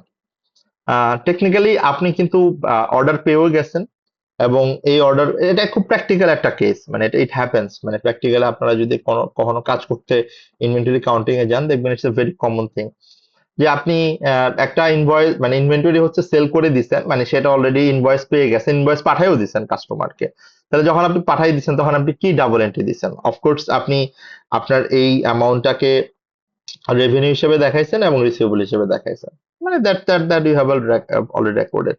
But ও আসলে এটা প্রবলেম করে না। প্রবলেমটা কি করছে? প্রবলেম করছে হচ্ছে যখন ইনভেন্টরি কাউন্ট করছে, ইনভেন্টরি কাউন্টিং এর সময় এই যে মানে 24,000 এর যে ইনভেন্টরিটা, এই 24,000 এর ইনভেন্টরির যে অ্যামাউন্টটা, সেই অ্যামাউন্টটা সে বেসিক্যালি হচ্ছে কস্টে রেকর্ড করছে। খেয়াল করে দেখেন, ও কিন্তু বলেই দিছে যে রিসিভেবল এট কস্ট স্টক। এখন যেহেতু কস্টে সে রেকর্ড করছে, আমাকে এখন দেখতে হবে এই $24,000 যেহেতু সেলিং প্রাইস, তাহলে আসলে আমার এই ইনভেন্টরির কস্ট কত ছিল, দ্যাট ইজ নাম্বার 1 পয়েন্ট, মানে that you have to identify. এবং এটা আইডেন্টিফাই করার জন্য অফকোর্স আপনাকে কি দরকার, আপনার হয় মার্কআপ অথবা মার্জিন দরকার, এবং কোয়েশ্চেনে আপনার অবশ্যই মার্কআপ মার্জিন কোন একটা ইনফরমেশন দেওয়া থাকবে। আপনি লাস্ট লাইনে দেখেন যে মার্জিন দেওয়া আছে 15%, তাহলে আপনার ফার্স্ট কাজ হচ্ছে আগে এইটা বের করা যে কতটুকুর অ্যাডজাস্টমেন্ট আপনাকে দিতে হবে। আপনি যদি এটা বের করতে পারেন না, তাহলে দেখবেন আবারও ওই একই রকম ভাবে আপনি স্কিপ করতে পারবেন যে কোন অ্যান্সারটা আপনার জন্য কখনোই এলিজিবল হবে না কারেক্ট অ্যান্সার হিসেবে। সো এটা আমাকে তাহলে বলেন যে 24,000 থেকে আপনি যদি 15% মার্জিন বাদ দেন, আপনার কস্ট কত হয় ইনভেন্টরির? 20,400। 20,400। এখন 20,400 আপনি কি করেছেন? আপনি এটাকে ক্লোজিং ইনভেন্টরি হিসেবে বেশি রেকর্ড করে ফেলছেন। তো আপনি যদি ক্লোজিং ইনভেন্টরি হিসেবে বেশি রেকর্ড করে ফেলেন, ভালো করে খেয়াল করেন ব্যাপারটা কি হবে। আপনি তো অলরেডি এটাকে সেল হিসেবে দেখাই ফেলছেন এবং এটা সেপারেট করেও রাখছেন একটা আলাদা জায়গায়, তার মানে এটার ক্লোজিং ইনভেন্টরি কাউন্টিং এ আসবে না। যদি ক্লোজিং ইনভেন্টরি আপনি কাউন্টিং এ আনেন, তাহলে এটা আপনার কারেন্ট অ্যাসেট বেশি ওভারস্টেট হয়ে যাবে, কারণ এদিকে আপনি রিসিভেবল দেখাচ্ছেন আবার ক্লোজিং ইনভেন্টরি দেখাচ্ছেন। তাহলে যে 20,400 এটা আপনাকে কি করতে হবে, এটা আপনাকে ক্লোজিং ইনভেন্টরি হিসেবে যে রেকর্ড করছেন, মানে ক্লোজিং ইনভেন্টরি হিসেবে আপনি কনসিডার করছেন, তাহলে ক্লোজিং ইনভেন্টরি থেকে এটা আপনাকে বাদ দিতে হবে। That is first point, right? So হ্যাঁ স্যার। ক্লোজিং ইনভেন্টরি থেকে যদি আপনি বাদ দিতে হয়, আপনি যখন ক্লোজিং ইনভেন্টরি রেকর্ড করেন তখন কি করেন, ডেবিট করেন, তাহলে এখন আপনাকে কি করতে হবে, স্যার ক্রেডিট। ক্রেডিট করতে হবে। তো ক্লোজিং ইনভেন্টরি যদি আপনি ক্রেডিট করেন, ডেবিট এন্ট্রিটা কি হবে? অফকোর্স দেয়ার শুড বি আর ডেবিট এন্ট্রি, মানে ক্লোজিং ইনভেন্টরি যখন আমার কমাইতে হয় এটা আমার কোথায় গিয়ে হিট করে ক্লোজিং ইনভেন্টরিটা? Cost of goods sold, cost of sales. Cost of sales. তাহলে ডাবল এন্ট্রি কি হচ্ছে, কস্ট অফ সেলস ডেবিট, মানে statement of profit and loss debit 20,400 and closing inventory credit 20,400। কোথাও কি কোনো ডিসএগ্রিমেন্ট আছে আমাদের? স্যার ও যে রেভিনিউ, এটাকে রেভিনিউ হিসেবে রেকগনাইজ করছে, ওই রেভিনিউটা এলিমিনেট কেন করলাম না? আমরা ওই রেভিনিউ report- কেন এলিমিনেট করব আমাকে বলেন, মানে হোয়াই? স্যার ও তো লিখছে যে records this as a sale and trade receivables, হ্যাঁ, কিন্তু এটা তো মানে- হওয়ার কথা না। না না, কেন হওয়ার কথা না? ও তো এটা তো অলরেডি সেল করে ফেলছে ব্রাদার, এই যে দেখেন না। কিন্তু স্যার সাবস্টেন্স ওভার ফর্ম অনুযায়ী তো স্যার যতক্ষণ না আমরা গুডস ডেলিভারি দিই রেভিনিউ হিসেবে রেকগনাইজ করব। মানে আপনি ওই কন্ট্রাক্টের কথা বলতেছেন, পজিশনের ব্যাপারটা এখন ওর মানে পজিশনে রয়েছে। আপনি বলতেছেন হচ্ছে রিস্ক এন্ড রিওয়ার্ডটা ট্রান্সফার হয়েছে কিনা? ওকে, জি স্যার। এখানে আপনি ভালো করে দেখেন, ও কিন্তু বলেই দিছে যে invoices level on that date but it is agreed that. এই যে অ্যাগ্রিড মানে কি, মানে আপনার কাস্টমার তো আপনার সাথে অলরেডি অ্যাগ্রিড, মানে আপনার অব্লিগেশন তো ডান। আচ্ছা স্যার বুঝতে পারছি। মানে ফিজিক্যাল পজিশন যায় নাই, বাট এটা তো এমন না যে কাস্টমার আপনাকে অ্যাগ্রি করে নাই, মানে আপনি এই জন্যই বললাম যে এই লাইনটা আপনি ভালো করে দেখেন, ইট is agreed that delivery will be delayed. যদি এই লাইনটা না দিত তখন আপনার যে পয়েন্টটা আপনি বললেন, of course that point should have been considered. হ্যাঁ, মানে আপনি আগে জি দেখবেন স্যার, যে বুঝতে আপনার পারছি। অব্লিগেশন স্যাটিসফাই হয়েছে কিনা, পারফরমেন্স অব্লিগেশন।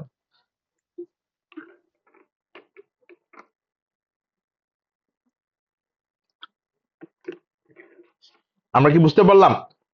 ক্লিয়ার? জি জি স্যার। স্যার। ওকে, কোনো কনফিউশন নাই, কোয়েশ্চেন নাই, পারফেক্ট। আর কোনো কোয়েশ্চেন এই related relevant type of question? যদি এটা আসলে আইএস 2 থেকে আসছে, মানে এটা আসলে not directly related to IFRS 15 but still relevant, মানে IFRS 15 এর সাথে কিছুটা কানেকশন আছে এই জায়গার। তাহলে আমরা আবার একটু কনসেপ্টে ব্যাক করি, মানে কনসেপ্ট বলতে আমাদের লিস্টে ব্যাক করি, যদি আপাতত এই রিলেটেড কোনো কোয়েশ্চেন আর না থাকে। আমরা এটাও শেষ করলাম, কস্ট স্যার এবং স্যার ওই যে কস্ট রিভ্যালুয়েশন আর ফেয়ার ভ্যালু মডেলের স্যার একটা ম্যাথ ছিল স্যার, ভুলে প্লিজ গেছিলাম please please. Sir. Page number 320 BPP কিটের।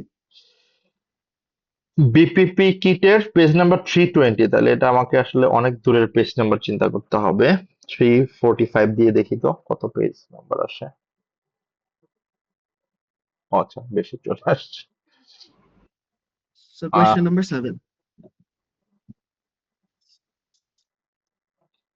এটা কি কোনো ইসের কোয়েশ্চেন, মক অথবা এরকম কিছু? জি স্যার। স্যার এই যে নিচে, স্যার নিচে ছিল। দাঁড়া দাঁড়া, আমি একটু দেখে নিই। এটা হচ্ছে মক 1।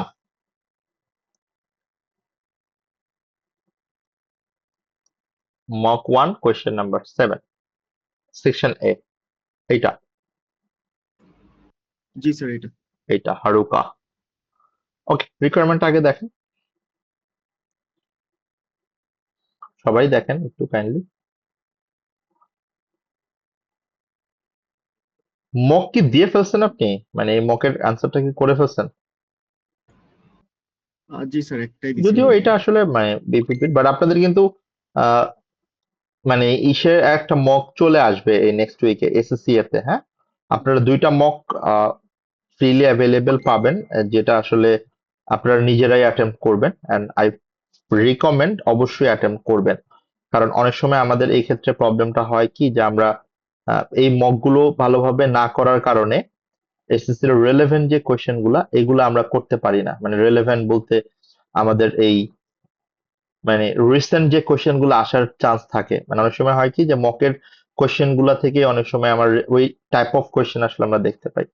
ওই জায়গাটাতে অনেক প্রবলেম হয়। ওকে ওকে, সো এটা কি আসলে আমার ফেয়ার ভ্যালু? আচ্ছা, এটা মোস্ট প্রবাবলি ফাইন্যান্সিয়াল ইনস্ট্রুমেন্টের সাথে রিলেটেড কিছুটা, most probably. How should the fair value movement in this investments be reported in Zenith Company's financial statement for the year ended 31st March 2009? তার মানে এখানে আমার ফেয়ার ভ্যালু মুভমেন্টের কারণে কতটুকু statement of profit and loss অথবা statement of financial position or other comprehensive ইনকামে আমি দেখাবো। ওকে, আচ্ছা, এটার কথাই বলতেছিলেন যে আউসিআই তে কিভাবে দেখাবো না, এটা আসলে ফাইন্যান্সিয়াল ইনস্ট্রুমেন্টের সাথে রিলেটেড। ফাইন্যান্সিয়াল ইনস্ট্রুমেন্টের যে মেজারমেন্ট গুলো আছে সেটা আমরা অনেক সময় মানে এই কনসিডারেশনে নেই। সো আমরা এটাকে টাইপ অফ ইনভেস্টমেন্ট গুলা দেখি যে আমি কোন স্টেটমেন্টটা কিভাবে দেখাবো। Included in the financial asset of Zenith company 31st March 2009 are the following two recently purchase investment in publicly trading equity share. তার মানে একটা পয়েন্ট কিন্তু ক্লিয়ার যে এটা আমার statement of profit and loss এবং আদার কম্প্রিহেনসিভ ইনকাম, সেটা কোন জায়গা থেকে আসবে? ফাইন্যান্সিয়াল অ্যাসেট থেকে আসবে। এবং সেটা কোন ফাইন্যান্সিয়াল অ্যাসেট? ফাইন্যান্সিয়াল অ্যাসেট তো আমার দুই রকমের হয়, আমরা জানি। একটা হচ্ছে ইকুইটি ইনস্ট্রুমেন্ট আর একটা হচ্ছে আমার ডেট ইনস্ট্রুমেন্ট। তো আমাদের একটু মনে রাখতে হবে যে ইকুইটি ইনস্ট্রুমেন্টটাকে আমরা ইনিশিয়ালি মেজার করি ফেয়ার ভ্যালুতে, because financial instrument, all type of financial instrument are measured at fair value initially, there is no doubt about it. But subsequently এটা আমরা কোন ভ্যালুতে মেজার করি? ইকুইটি ইনস্ট্রুমেন্টটাকে সাবসিকুয়েন্টলি আমরা দুইটা ভ্যালুতে মেজার করি। একটা হচ্ছে আমার fair value through profit or loss, আর একটা হচ্ছে আমার ফেয়ার ভ্যালু থ্রু ওসিআই। তো আমি কোনটাকে কোন মেথডে রাখবো? Fair value through profit or লসে কি রাখবো, আর ফেয়ার ভ্যালু থ্রু ওসিআই তে আমি কি রাখবো? That's the another question. এখন fair value through profit or লসে রাখবো আমি সেই ইনস্ট্রুমেন্ট গুলো, যে ইকুইটি ইনস্ট্রুমেন্ট গুলো, যে শেয়ার গুলো আমি ট্রেডিং পারপাসে পারচেস করেছি, ডান। আর যেটা আমি লং টার্ম হোল্ড করার পারপাসে পারচেস করেছি সেটাকে আমরা আদার কম্প্রিহেনসিভ ইনকাম, যেটা ফেয়ার ভ্যালু থ্রু ওসিআই বলি, সেই মেথডে রাখবো। এখন পরের কোশ্চেন আসে, ঠিক আছে আমি রাখলাম, তাহলে এটার গেইন অথবা লসটা কি হবে? যদি আমি আমার ওই ইনস্ট্রুমেন্টটা fair value through profit and লসে রাখি, তাহলে এটা রিলেটেড যত গেইন লস আছে এটা আমার প্রফিট অ্যান্ড লসে যাবে। আর যদি এটা আমি ফেয়ার ভ্যালু থ্রু ওসিআই তে রাখি, তাহলে এটা রিলেটেড যত গেইন অথবা লস আছে সেটা আমার ফেয়ার ভ্যালু থ্রু ওসিআই তে যাবে, মানে আদার কম্প্রিহেনসিভ ইনকামে যাবে। এখন এইটাই হচ্ছে আপনার কোয়েশ্চেনটার ব্যাকগ্রাউন্ড কনসেপ্ট, মানে আপনার মাথায় যেটা রাখতে হবে। But now the second part will be যে এখন এটা থেকে আপনি ডিটারমাইন করবেন যে কোনটা আপনি প্রফিট অ্যান্ড লসে রাখবেন, মানে কোন ইনস্ট্রুমেন্টটা আপনি স্টেটমেন্ট অফ প্রফিট অ্যান্ড লসে রাখবেন এবং কোন ইনস্ট্রুমেন্টটা আপনি ফেয়ার ভ্যালু থ্রু ওসিআই তে রাখবেন। That's the number thing. এবং এখানে ইনভেস্টমেন্ট আমার দুইটা দেওয়া আছে, যে investment 1, investment 2। Investment 1, 10% of the issued share capital of Haruka Company. This is shareholding was acquired as a long-term investment as Zenith Company wishes to participate as active shareholder of the Haruka Company. Answer কি পাইছেন তাহলে, মানে perspective sir. থেকে? তাহলে এটা কোথায় যাবে? Sir প্রথমটা কি ওসিআই যাবে? এই যেটি তো আমি কোশ্চেন করতেছি, আমি তো একটু আগেই বললাম যে যেটা আপনি লং টার্ম ইনভেস্টমেন্ট পারপাসে শেয়ার পারচেজ করেন, এটা কোথায় দিবেন? ওসিআই তে দিবেন। পরেরটা এসওপিএল। এখন পরেরটা পরে দেখি আমরা সে কি ট্রেডিং পারপাসে করছে কিনা, মানে স্পেকুলেটিভ পারপাসে করছে কিনা। মানে স্পেকুলেশন পারপাসেই করে থাকে মোস্ট অফ দ্য ইনভেস্টমেন্ট, আমরা জানি অনেক ক্ষেত্রে। So 10% of issued share capital of Lucas Company, this shareholding was acquired for speculative purposes and Zenith Company expects to sell these shares in a near future trading purpose. তাহলে প্রথমটা হচ্ছে আমার fair value through OCI, পরেরটা হচ্ছে আমার fair value through P&L. Sir আমার না এই চ্যাপ্টারে একটা কোশ্চেন ছিল। হ্যাঁ বলেন। স্যার ওই যে ট্রানজাকশন কস্টটা আমরা কখন আমরা ইনক্লুড করবো আর কখন আমরা ইনক্লুড করবো না, ওটা নিয়ে আমার একটু কনফিউশন ছিল আর কি। আমি ফাইন্যান্সিয়াল ইনস্ট্রুমেন্টের আমি বলে দিই ট্রানজাকশন কস্টের ব্যাপারটা। স্যার আপনার এটা শেষ করেন, সমস্যা নাই। না এটা তো শেষ, এটার আনসার ডান। তো এটার আনসার তো অলরেডি পেয়ে গেছি আমরা, এগুলো এখন না পড়লেও হয়। আপনি খেয়াল করে দেখবেন যে আনসার হয়ে গেছে আপনার। এই জন্যই আমি আপনাকে মানে আপনারা আই ডোন্ট নো যে আপনারা মানে আমার কথাটা বুঝতে পারছিলেন কিনা অথবা টেকনিকটা ধরতে পারছেন কিনা, যে প্রত্যেকটা কোশ্চেনের রেসপেক্টিভ নলেজ কিন্তু আপনার মাথায় আছে। But what do you think what you need to do planning. আপনাকে এই দেখেন, আমি কিন্তু ফার্স্টে কোশ্চেনটা পড়ে আসলে আনসারটার দিকে যাইনি, অথবা যেমন যখনই আমাকে এই সিনারিওটা বলছে, I have a concept about it that যে যেহেতু ও ইকুইটি ইনভেস্টমেন্ট করছে এবং যেহেতু ফাইন্যান্সিয়াল অ্যাসেট বলতেছে, সো এই যে এটার যে প্রসেসটা ব্রেনে হওয়ার যে ব্যাপারটা সেটা আপনাকে মাথায় থাকতে হবে। এবং সেটা আপনি যখনই পিক করতে পারতেছেন, অফকোর্স এটা ফার্স্ট টাইমে পিক হবে না, এই জন্য প্রবলেম গুলা বের হচ্ছে। অফকোর্স উই হ্যাভ অ্যাগেন অনেকদিন আছে, প্রায় 25 days এর মতো আছে, it's still good chance to get pass. Okay, so এটার কি তাহলে আমরা কোশ্চেনটার আনসার বুঝতে পারলাম যে কেন আমার 4 নাম্বারটা হবে আনসার? Yes, sir. নাজমা, এখন আপনার ট্রানজেকশন কস্টের ব্যাপারটা বলছিলেন, বলেন কি প্রবলেম ভাই? Yes, sir. ওই যে আর কি যে কখন আমরা অ্যাড করবো আর কখন আমরা ডিরেক্টলি প্রফিট এন্ড লস এ দিব আর কি। ট্রানজেকশন কস্ট, ওকে, এটা আমার ফাইন্যান্সিয়াল অ্যাসেটের জন্য হতে পারে অথবা ফাইন্যান্সিয়াল লায়াবিলিটিস এর জন্য হতে পারে। ওকে, এখন ফাইন্যান্সিয়াল অ্যাসেটের জন্য যদি হয়, এখন আমার এখানে কোশ্চেন হচ্ছে ফাইন্যান্সিয়াল অ্যাসেট এইটা আমার মেজার করার টোটাল মেথড কয়টা আছে?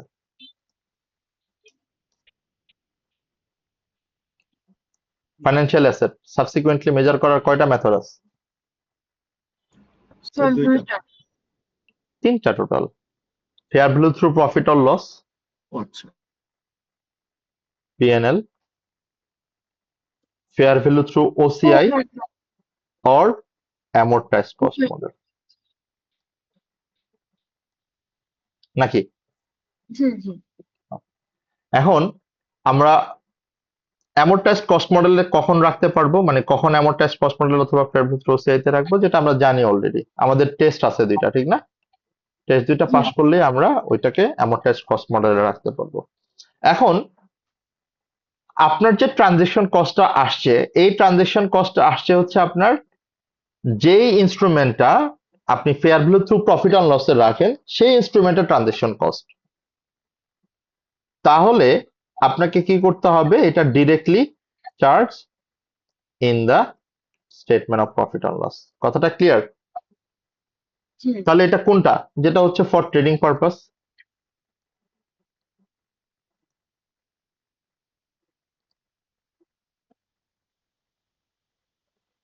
কোনো কনফিউশন আছে এখানে?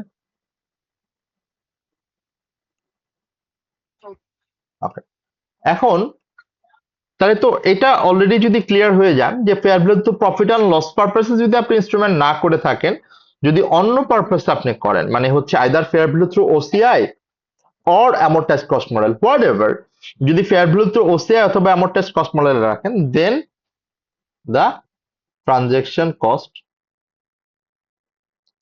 should be capitalized. It means should be added with the value of financial asset. Simple কথা, মানে হচ্ছে এটাকে যদি আপনি amortized cost মডেলে রাখেন, তাহলে ওই যে ফাইন্যান্সিয়াল অ্যাসেটের যে কস্টটা, মানে ওই ফাইন্যান্সিয়াল অ্যাসেটের যে ফেয়ার ভ্যালুটা, মানে ওইটার যে প্রেজেন্ট ভ্যালুটা, ওইটার ভ্যালুর সাথে আপনি অ্যাড করে দিবেন, মানে এটা ক্যাপিটালাইজ করে ফেলবেন। মানে ক্যাপিটালাইজ করা মানে কি, যে আপনার ওই অ্যাসেটের যে ভ্যালুটা ছিল, মানে ওই অ্যাসেটের যে প্রেজেন্ট ভ্যালু ছিল, সেটার সাথে অ্যামাউন্টটা অ্যাড হয়ে যাবে। কথাটা কি ক্লিয়ার?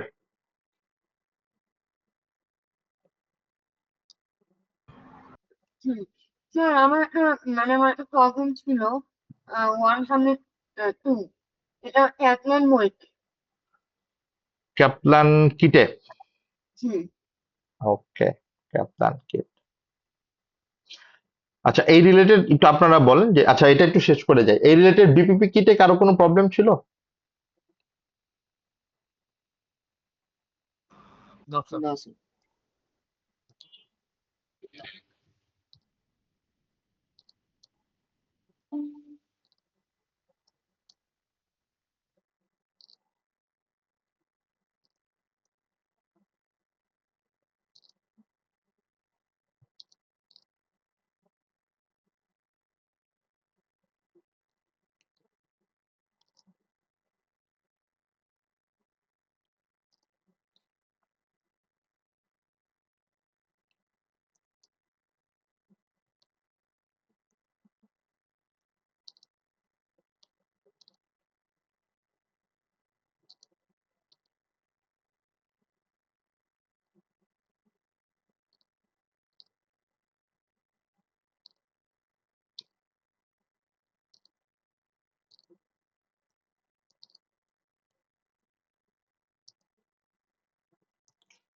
এই কথাটাই আসলে আমরা মানে সামারি করতে বলে দিতে চাচ্ছিলাম যে আসলে যদি এটা আমার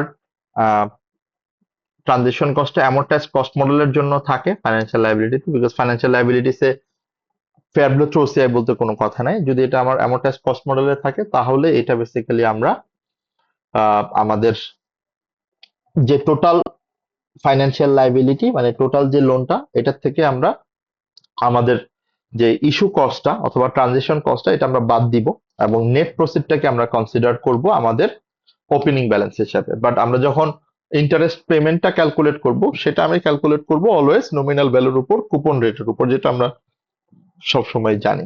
আচ্ছা, এখন আপনার যদি ক্যাপলান কিটের প্রবলেম থাকে, আমি একটু ক্যাপলান কিটটা ওপেন করে ফেলি তাহলে। একটা সেকেন্ড, ক্যাপলান কিট আসলে এখানে নাই, ইমিডিয়েটলি ওপেন করা।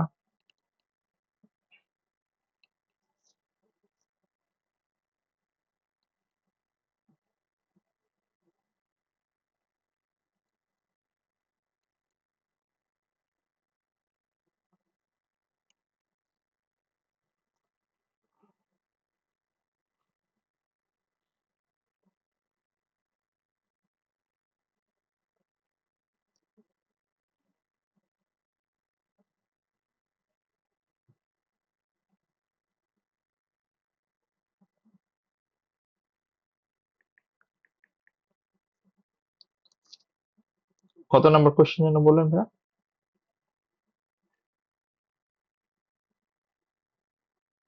নাজমা? Sir, 102, 103. I think 103.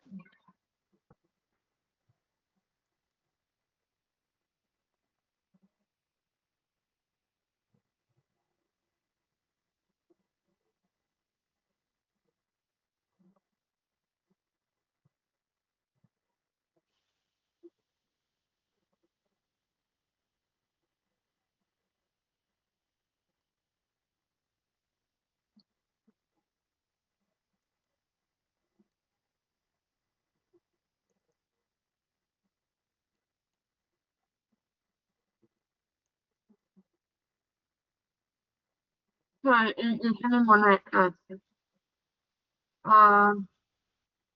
না না না, সরি, উপরে।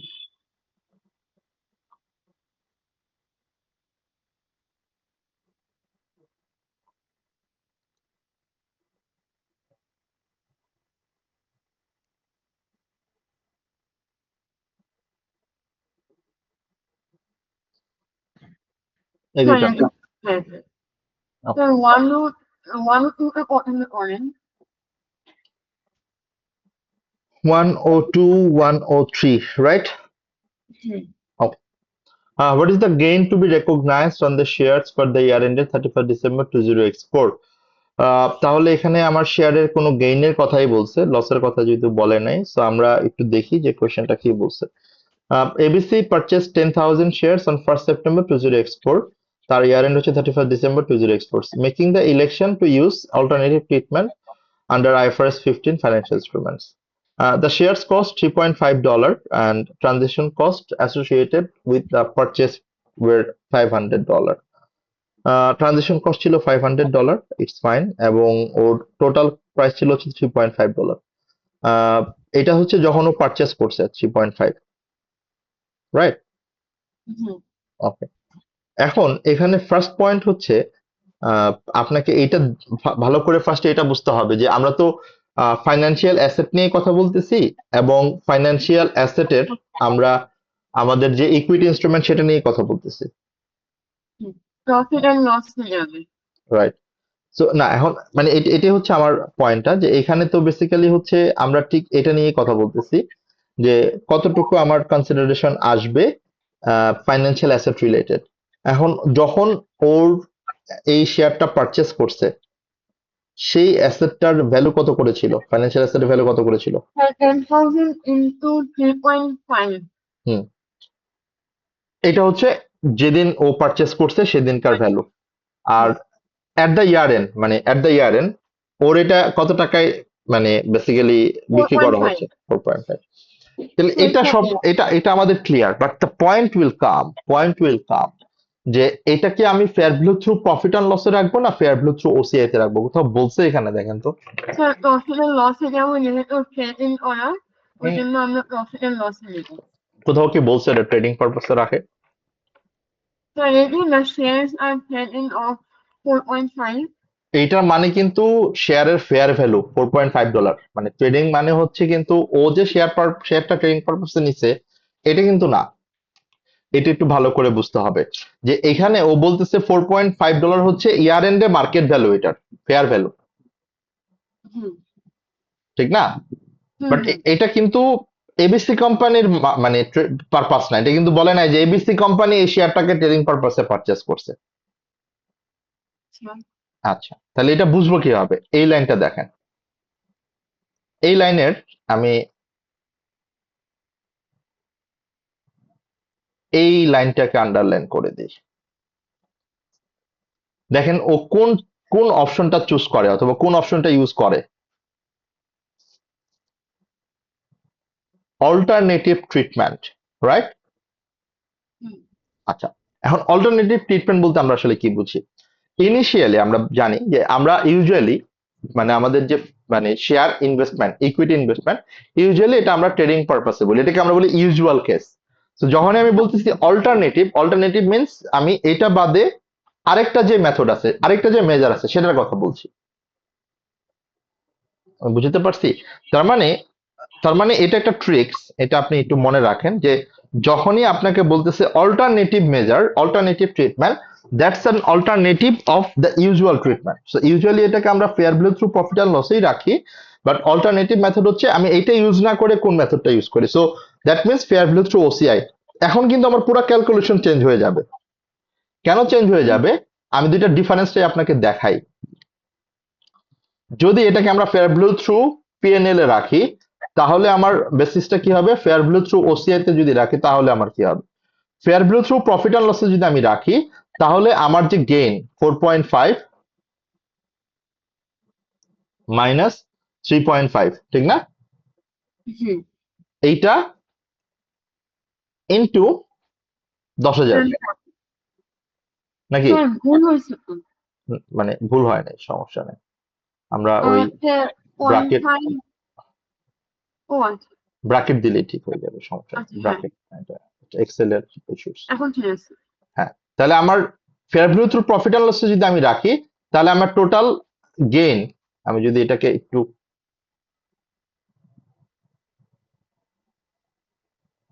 তাহলে টোটাল গেইন আমি কত দেখাচ্ছি? টোটাল গেইন আমি দেখাচ্ছি 10,000। এখন এটা হচ্ছে আমার ফেয়ার ভ্যালু গেইন। আর ট্রানজেকশন কস্ট কত? 500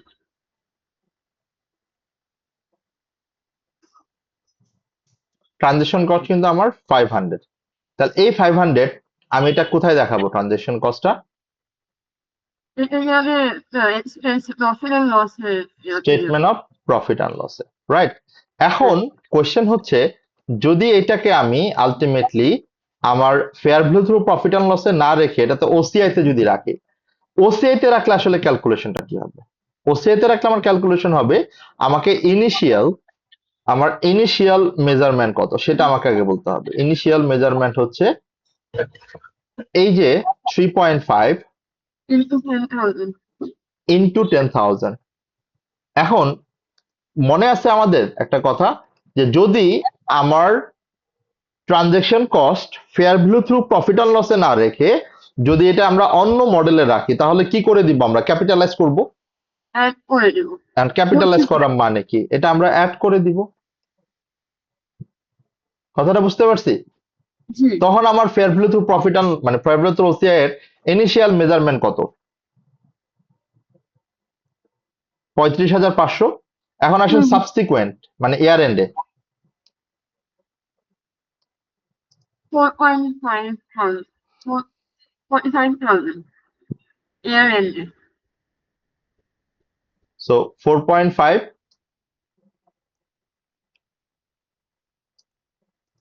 তাহলে আমার এখানে গেইন কত হচ্ছে দেখেন তো? so 95 হ্যাঁ 9500 9500 হ্যাঁ 9500 যেটা আমরা ওসিআই তে দেখাবো। তাহলে কি আমরা বুঝতে পারছি যে এখানে আসলে আমার আলটিমেটলি কি হইতো এবং এখানে আমার কম্পারিজনটা কি হইলো? জি স্যার। তো স্যার 103A এটা মুছে স্যার, থ্যাংক ইউ। তো মানে স্যার 103 থেকে আমাদের চাইলে এটা উল্টা, মানে আমরা এখানে প্রফিট এন্ড লস আমরা এটা অ্যাড করবো না। হ্যাঁ, সো আলটিমেটলি মানে আমি জাস্ট একটা কম্পারিজন দেখাইতে চাচ্ছিলাম যে আপনি যে মডেলই রাখেন আলটিমেটলি দেখেন ইম্প্যাক্টটা কিন্তু সেমই থাকতেছে। একটা আপনি পিএনএল এ নিচ্ছেন আর এটা আপনি ওসিআই তে নিচ্ছেন। Okay, clear? Yes sir. Perfect. Consignment ইনভেন্টরিতে যেতে পারি আমরা এখন, ঠিক না তাজওয়ার? আচ্ছা, আপনি একটু বলেন তো আমাকে যে এই পার্টিকুলার পয়েন্টে আপনার আসলে প্রবলেমটা কি নিয়ে হচ্ছে অথবা কেন মনে হচ্ছে? স্যার এইটা রিলেটেড একটাই জাস্ট এমসিকিউ পাইছিলাম, মেবি কিট অর স্টাডি আপনার মনে নেই। আচ্ছা, স্যার এই কনসাইনমেন্ট ইনভেন্টরি তো আমাদের পড়ানো হয় না, তো এটা না জাস্ট না, একটা পড়ানো হয়েছে, আমি একটু বলে দিই পড়ানো হয়েছে। মানে এটা অত আমার মনে স্পেসিফিক্যালি নাই। করানো হয় না। আচ্ছা, হ্যাঁ যাই হোক, এটা আমি বলি। এটাও অ্যাগেন একই রকম জিনিস। আমরা যে এজেন্সি সেলের কথা বলছিলাম মনে আছে? জি স্যার।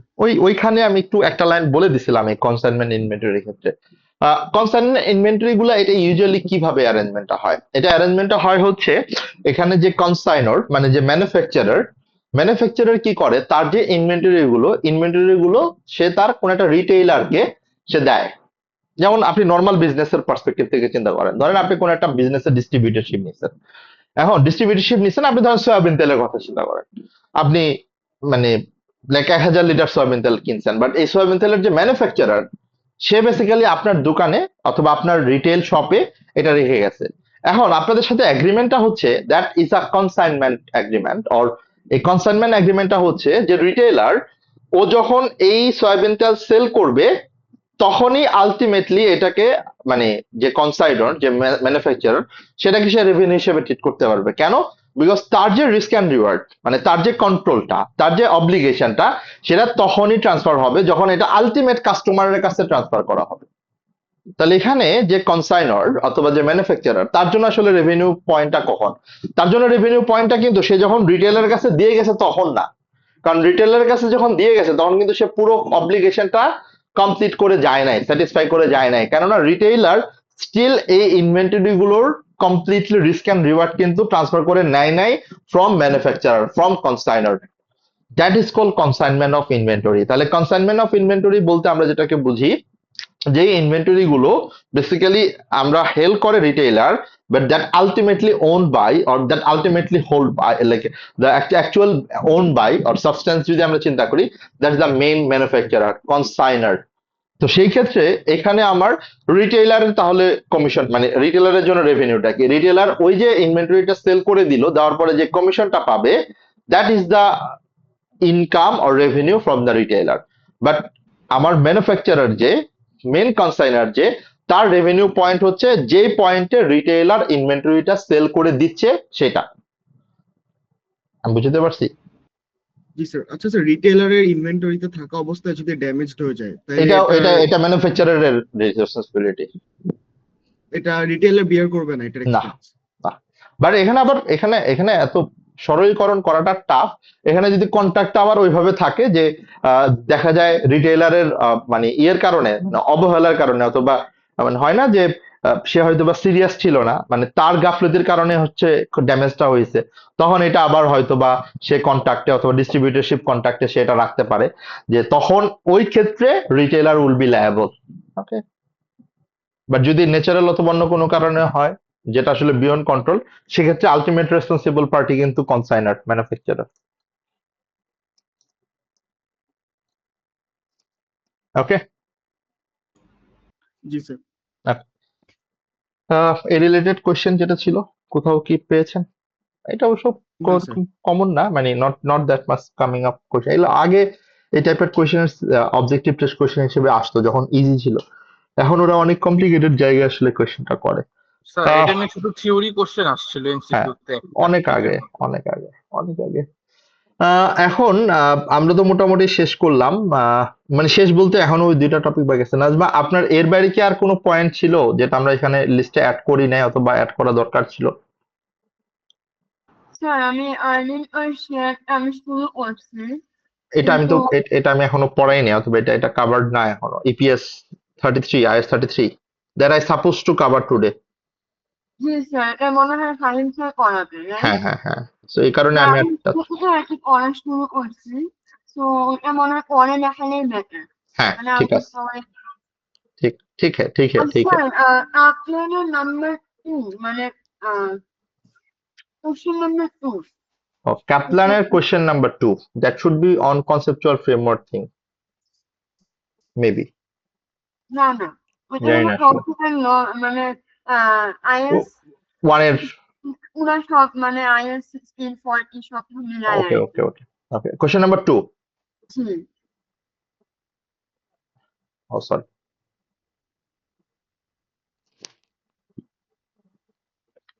এইটা জি জি একটু দেখেন রিকোয়ারমেন্টটা তাহলে।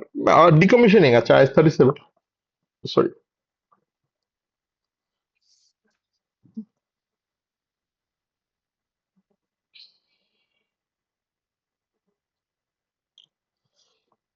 এটা এই টাইপের কোশ্চেন তো আমরা করেছি অলরেডি, মানে এই সিমিলার নেচারের আসলে ফাইন্যান্সিয়াল করা হয়েছে, but let's see. What is the total charge to statement of profit or loss in respect of decommissioning for the year ended 30th June of 2025? মানে হচ্ছে আপনার প্রফিট অ্যান্ড লসে কত টাকা টোটাল চার্জ করবেন, মানে that including your finance cost, including your depreciations. ওকে,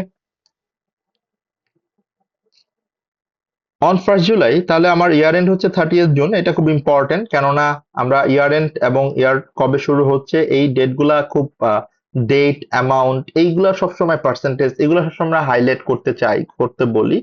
এটার purpose একটাই, বিকজ এটার সাথে অনেকগুলোর ক্যালকুলেশন রিলেটেড। যেমন এখানে আমার ইয়ার এন্ড যদি আমি ঠিক মতো বুঝতে না পারি, তাহলে যদি এখানে প্রপোর্শনেট করতে হইতো কোনো কিছু, সেটা আমরা বুঝতাম না অথবা বুঝতে পারতাম না। সো সেই প্রপোর্শনেট মেথডের ব্যাপারটা আমরা হয়তো চিন্তা করতাম। যেহেতু ইয়ার এন্ড 30th জুন, সো শুরু হয় 1st জুলাইতে, এবং ঠিক বছরের শুরুর কথাই বলছে। Experimental open a chemical reprocessing plant, the plant was due to be active for 5 years, তাহলে ইউজফুল লাইফ হচ্ছে 5 years, when it would be decommission, এবং এটা ডিকমিশন করে দিতেই হবে। সো এখানে আর কোনো কিছু বুঝার দরকার নাই, এটা কি কনস্ট্রাকটিভ অব্লিগেশন না legal obligation. So that's the connection between IS 16 and IS 37 at 1st July 2024। ঠিক বছরের শুরুতে the cost of decommissioning plant were estimated to be 4 million in 5 years। এই 4 মিলিয়নটা কিন্তু আমার 5 বছর পরের ভ্যালু, তার মানে এটা আমার ফিউচার ভ্যালু, এটাকে আমাকে এখন প্রেজেন্ট ভ্যালুতে নিয়ে আসতে হবে। That is number 1। Experimenter considers that a discount rate of 12% is appropriate for the calculation of present value, and the discount rate 5 years এর সবকিছু দেওয়া আছে, কিন্তু আপনি খেয়াল করে দেখেন। তাহলে ফার্স্ট কি কাজ করতে হবে আপনাকে? ফার্স্ট যেটা করতে হবে, এই 4 মিলিয়নকে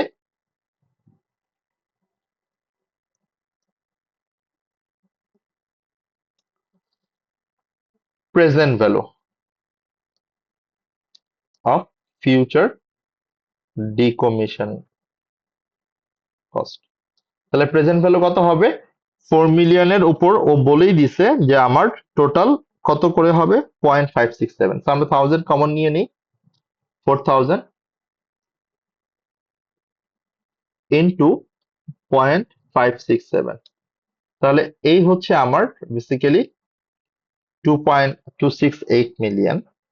এটা হচ্ছে আমার প্রেজেন্ট ভ্যালু অফ ফিউচার।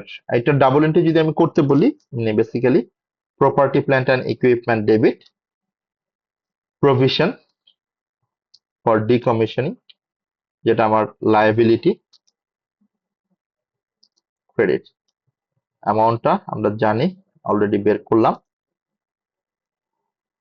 এটা হচ্ছে ফার্স্ট। এখন যেহেতু property plant and equipment debit এবং এটার ইউজফুল লাইফ আমরা জানি, so now need to charge depreciation.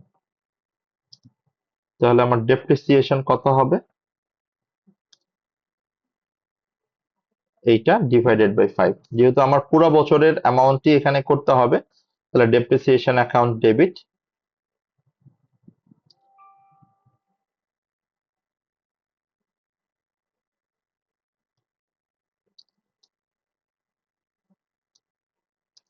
accumulated depreciation credit. And depreciation যেটা আমার ডেবিট, এটা statement of profit and loss আমার চার্জ হবে। নাও এটার পরে হচ্ছে আমার now unwinding the finance charge. এই আনউইন্ডিং করবো আমরা কত পার্সেন্ট রেটে? 12% রেটে ফাইন্যান্স চার্জ অর কস্ট। এই যে আমার প্রভিশন, এটাকে প্রতি বছর এখন আমরা 12% করে করে আলটিমেটলি আমরা চার্জ করবো 272। তাহলে এটা ডাবল এন্ট্রি কি হবে আমার? Finance cost debit, provision for decommissioning credit,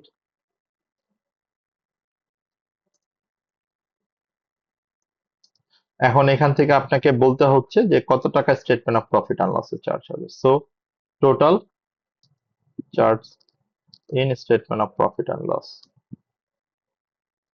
এই যে এইটা প্লাস এইটা, এই টোটাল অ্যামাউন্ট হচ্ছে আপনার স্টেটমেন্ট অফ প্রফিট অ্যান্ড লসে চার্জ হবে। এটি আপনার রিকোয়ারমেন্ট ছিল, if I am not wrong.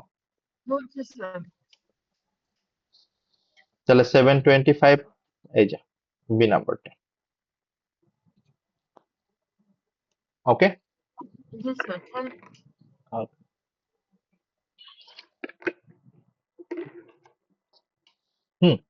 আমরা টপিকে ব্যাক করি। IS-36 যেটা আমি জিজ্ঞেস করছিলাম রাতুল ভাইকে, যে আপনি আমাকে একটু স্পেসিফিক বলবেন যে এইটার এক্সাম কিটার কোয়েশ্চেন কি করতে হবে নাকি পুরো আইএসটা আসলে রিভিশনের জন্য বলছেন? যদি if it is about full IS, let's connect one to one.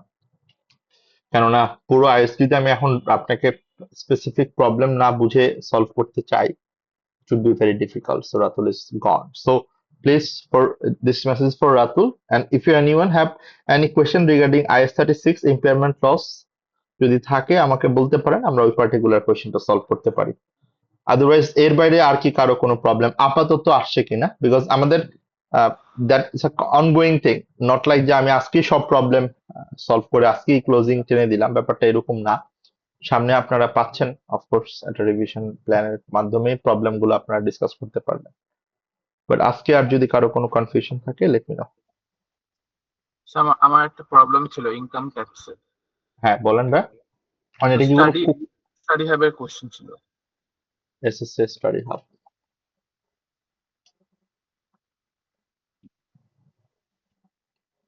Sir, আমি কি মেসেজ মানে প্রবলেম হলে ইনবক্স করতে পারবো? কেন না? কারণ আমি কি আপনাদের, আই ডোন্ট নো, বাট আমি আসলে রিসেন্টলি একটু ব্যস্ত হয়ে গেছি কিনা। আর আমি যখন টাইম পাই আমি কিন্তু গেট ব্যাক করি, যেমন তাজরের সাথে দু একবার কথা হয়েছে টুকটাক, আপনার সাথেও মাঝখানে আপনার প্রবলেম গুলো আমাকে যখন বলছিলেন আমি সলভ করে দেওয়ার ট্রাই করছি। রিসেন্টলি আই ডোন্ট নো, যে কোশ্চেন গুলো আসতেছে আমি ট্রাই করি, বাট কোনো কারণে যদি আমি বিজি হয়ে যাই আমি ক্লাসে আবার ওইটা বলি যে এই প্রবলেমটা ডিসকাশন হয়েছে কিনা।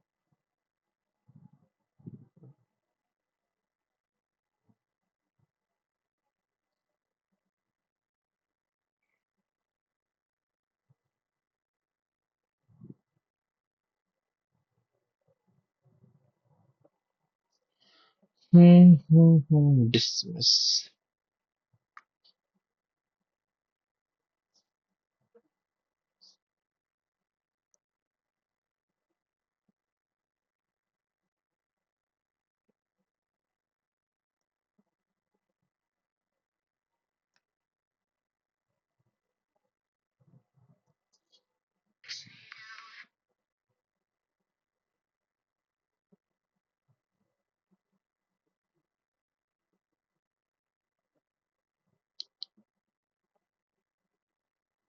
তাহলে কিটে আর কারো কোনো প্রবলেম নাই? স্যার কাপ্লান কিটে, আমি বিপিপি কিটে একটা আছে প্রভিশন থেকে। বিপিপি কিট, আচ্ছা ঠিক আছে, এটা একটু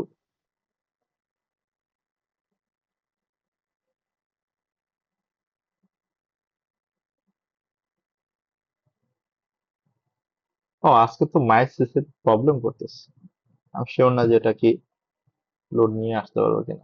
কালকে রাতে, সরি আজকে না, কালকে রাতে আমি লগ ইন করতে ট্রাই করলাম, বাট দে আর সেইং যে স্যার প্র্যাকটিস প্র্যাকটিস স্টেশনে, ওকে, এখান থেকেও দেখা যায় প্র্যাকটিস। স্যার এটা না, নিচে নিচে নিচে। ও সরি,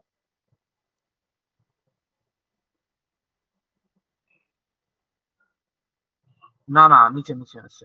ওটি না, নট ওটি, অপারেশন থিয়েটার না, এটা কি হ্যাঁ হ্যাঁ। Study question? ফার্স্ট সেটটা পেরেছি, পরের গুলো না একটু আজব লাগতেছে, অনেক কিছু আছে, এটা স্কিপ করবে। আমি স্কিপ করতেই চাচ্ছি। টুটাও বুঝে গেছি, এই যে এদিক থেকে আর কি।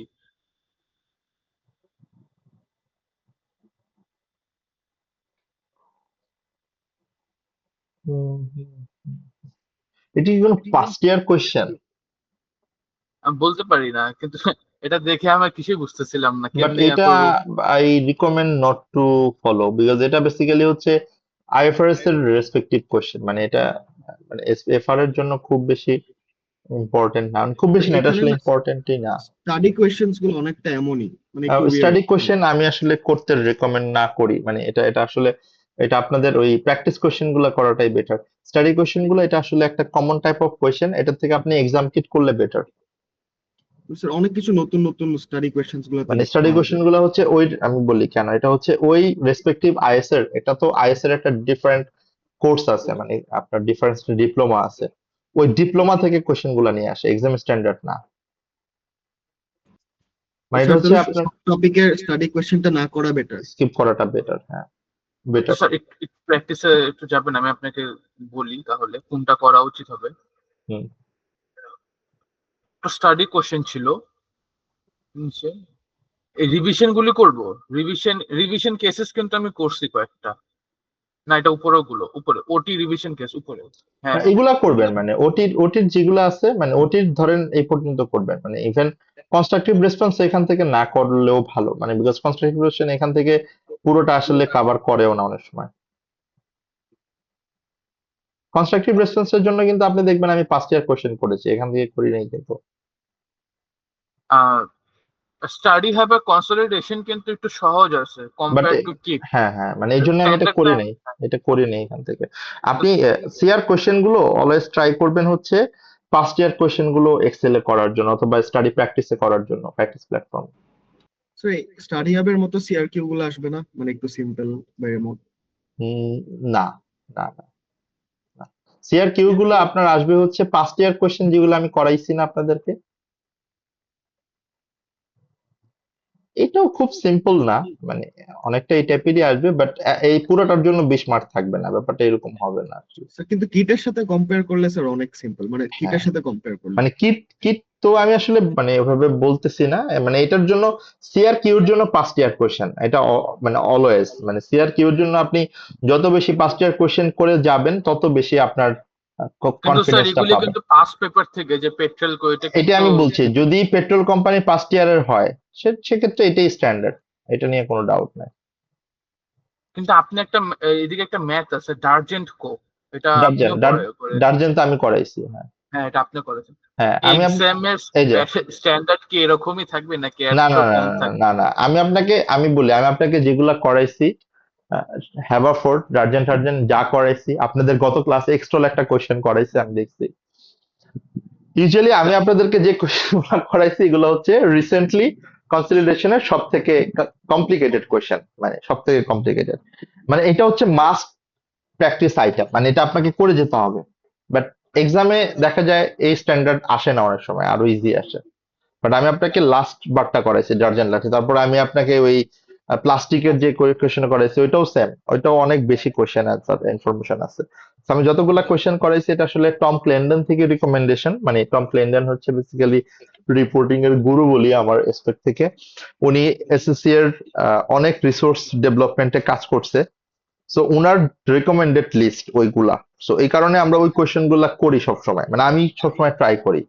বাট আপনি দেখবেন যে অন্য কোয়েশ্চেন গুলা কিন্তু এই ডার্জেন্টের মতো না। হ্যাঁ হ্যাঁ হ্যাঁ স্যার ডার্জেন্টে হচ্ছে সব থেকে বাজে কোয়েশ্চেন এখানে। পার্টি কোম্পানিও মানে মোটামুটি ইয়ে আছে, বাট ডার্জেন সব থেকে হ্যাঁ খারুস কোয়েশ্চেন, অ্যাগ্রিড।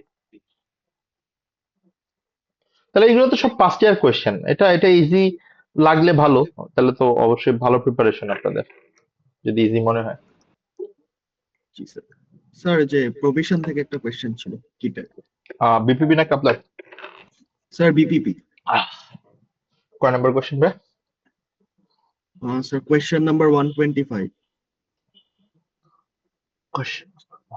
স্যার মার্ক স্কিমে একটা অ্যান্সার দিয়ে রাখছে, কিন্তু এক্সপ্লেনেশনে তারা আরেকটা ভ্যালু বের করছে। অনেক আমি সময় ভুল হয়, বুঝতেছি না। অনেক সময় ভুল হয়, মানে বিপিপি কাপলানের এটা আমি একটু ডিসক্লেমার দেই। আর আপনার অনেক কাপলানে আছে, হ্যাঁ আপনার আমি কি স্যার ও কাপলান আমার বই। মনে হয় আমি কি কাপলান কিটে। কাপলান, ও sorry sorry, thank you.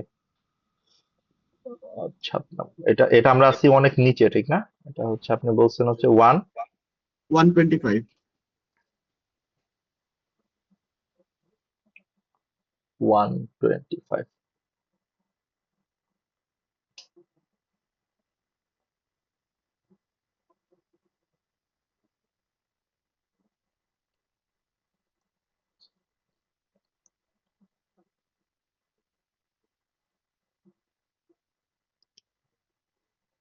O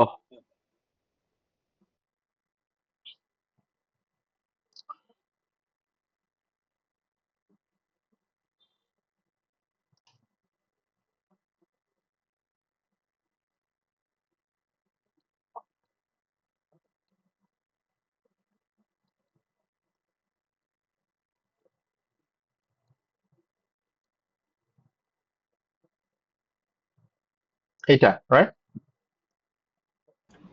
G sir এটা। আমরা এই টাইপের কোশ্চেনই করলাম না একটু আগে অনেকটা? না স্যার, এখানে একটু ঝামেলা আছে আচ্ছা, স্যার, আমরা এখানে রিকোয়ারমেন্ট, ক্যাপিটালাইজ করা লাগছে। আচ্ছা রিকোয়ারমেন্টটা বলি তাহলে, হ্যাঁ রিকোয়ারমেন্টটা বললে আমাদের জন্য ইজি হবে। What is the total charge to profit or loss related to equipment and decommissioning provision which will be required year end 31st December 2025? এখানে একটা পয়েন্ট কিন্তু আপনাকে ভালো করে মাথায় রাখতে হবে যে আপনার আনসারটা কিন্তু করতে হবে নিয়ারেস্ট $1000, হ্যাঁ। সো সেই ক্ষেত্রে যদি আপনাদের কোনো ফ্র্যাকশন আসে, ফ্র্যাকশন রাখা যাবে না, এবং আপনার অ্যান্সার যদি আসে হচ্ছে 1 লাখ, সেক্ষেত্রে আপনাকে এইখানে ক্লিক করতে হবে হচ্ছে 100। আচ্ছা, এটা পাস্ট ইয়ারের কোয়েশ্চেন, তো মার্চ 2022-এ আসছিল, ইটস ইম্পর্টেন্ট থিং, করা উচিত। সো 1st জানুয়ারি 2025 বছরের শুরুতে Factman company acquired a piece of equipment at cost of 25 million. এটা হচ্ছে ইকুইপমেন্টের কস্ট। তো আমার যে ডিকমিশনিং প্রভিশনটা হবে এই 25 মিলিয়নের সাথে সেটা অ্যাড হয়ে যাবে। The equipment has a useful life of 5 years and the company must decommissioning, এটা বলেই দিছে। So there is no such evaluation, যেটা আমার আলটিমেটলি করতে হবে কিনা, মানে এটাকে আমি কি বলে ডিকমিশনিং করব কি করব না, কনস্ট্রাকটিভ বা লিগ্যাল অব্লিগেশন, এটা আসলে চিন্তা করার কোনো দরকার নেই, অবকাশ নেই, বলেই দিছে যে ডিকমিশনিং করতে হবে। এবং আর রিপোর্টিং ডেট হচ্ছে 5 years, sorry total useful life হচ্ছে 5 years. The estimated cost of this decommissioning in 5 years time is 10 million. এটা হচ্ছে ডিকমিশনিং কস্ট, বাট এটা ফিউচার ভ্যালু, এটা আমাকে প্রেজেন্ট ভ্যালুতে নিয়ে আসতে হবে। Factman Company cost of capital is 10% per annum and the present value of $1 receivable in 5 years. এটার সাথে ডিফারেন্সটা আমি বুঝছি, আপনি কি বলছেন, যেটা বলছেন আমি বুঝছি। এটার সাথে ডিফারেন্সটা কোন জায়গায় শুধু জানেন এটার? এখানে এই যে প্রপার্টি প্ল্যান্ট এন্ড ইকুইপমেন্টের যে কস্টটা, এই কস্টটা দেওয়া ছিল না, বাকি সবকিছু কিন্তু সেম। আমি আপনাকে দেখাই। জি স্যার আমি করছি, কিন্তু মার্ক স্কিমের সাথে মিলতেছে না কোনোভাবে। আচ্ছা, আমরা একটু ক্রস চেক করে নিই আসলে কত হবে। প্রেজেন্ট ভ্যালু এটা হচ্ছে, আপনি যদি দেখেন 10 মিলিয়নের 0.621, ঠিক না? আমরা 1000 কমন নিয়ে করতেছি।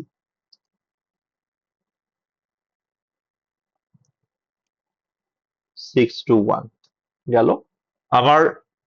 তাহলে প্রপার্টি প্ল্যান্ট এন্ড ইকুইপমেন্ট এইটা, বাট ডেপ্রিসিয়েশনের ক্ষেত্রে এটার সাথে আমার আরো অ্যাড হবে কত, 25 মিলিয়ন, ঠিক না? জি স্যার 25,000। 25,000 প্লাস 25,000। ইউজফুল লাইফ ঠিকই আছে 5 ইয়ার্স, এটা নিয়ে সমস্যা নেই। বাট আমার ফাইন্যান্স কস্ট কিন্তু আর 12% হবে না, এখানে 12% আছে না, 10%।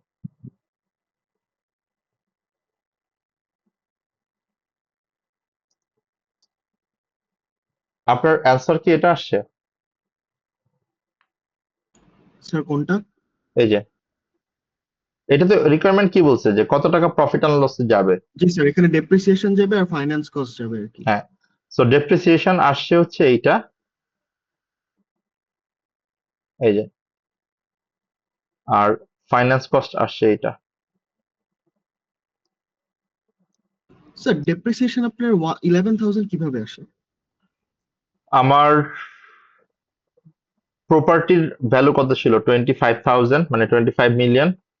জি স্যার, তার সাথে হচ্ছে 6,210 এই অ্যাড হবে। এটা অ্যাড হবে, এই দুটো স্যার যদি অ্যাড ডিভাইডেড হয়, বাই 5 করব না? হ্যাঁ এটাই তো করছি আমি। আই ডোন্ট নো এটা কি কোনো কারণে ভুল হয়েছে কিনা। জি স্যার, এটা তো আসার কথা না।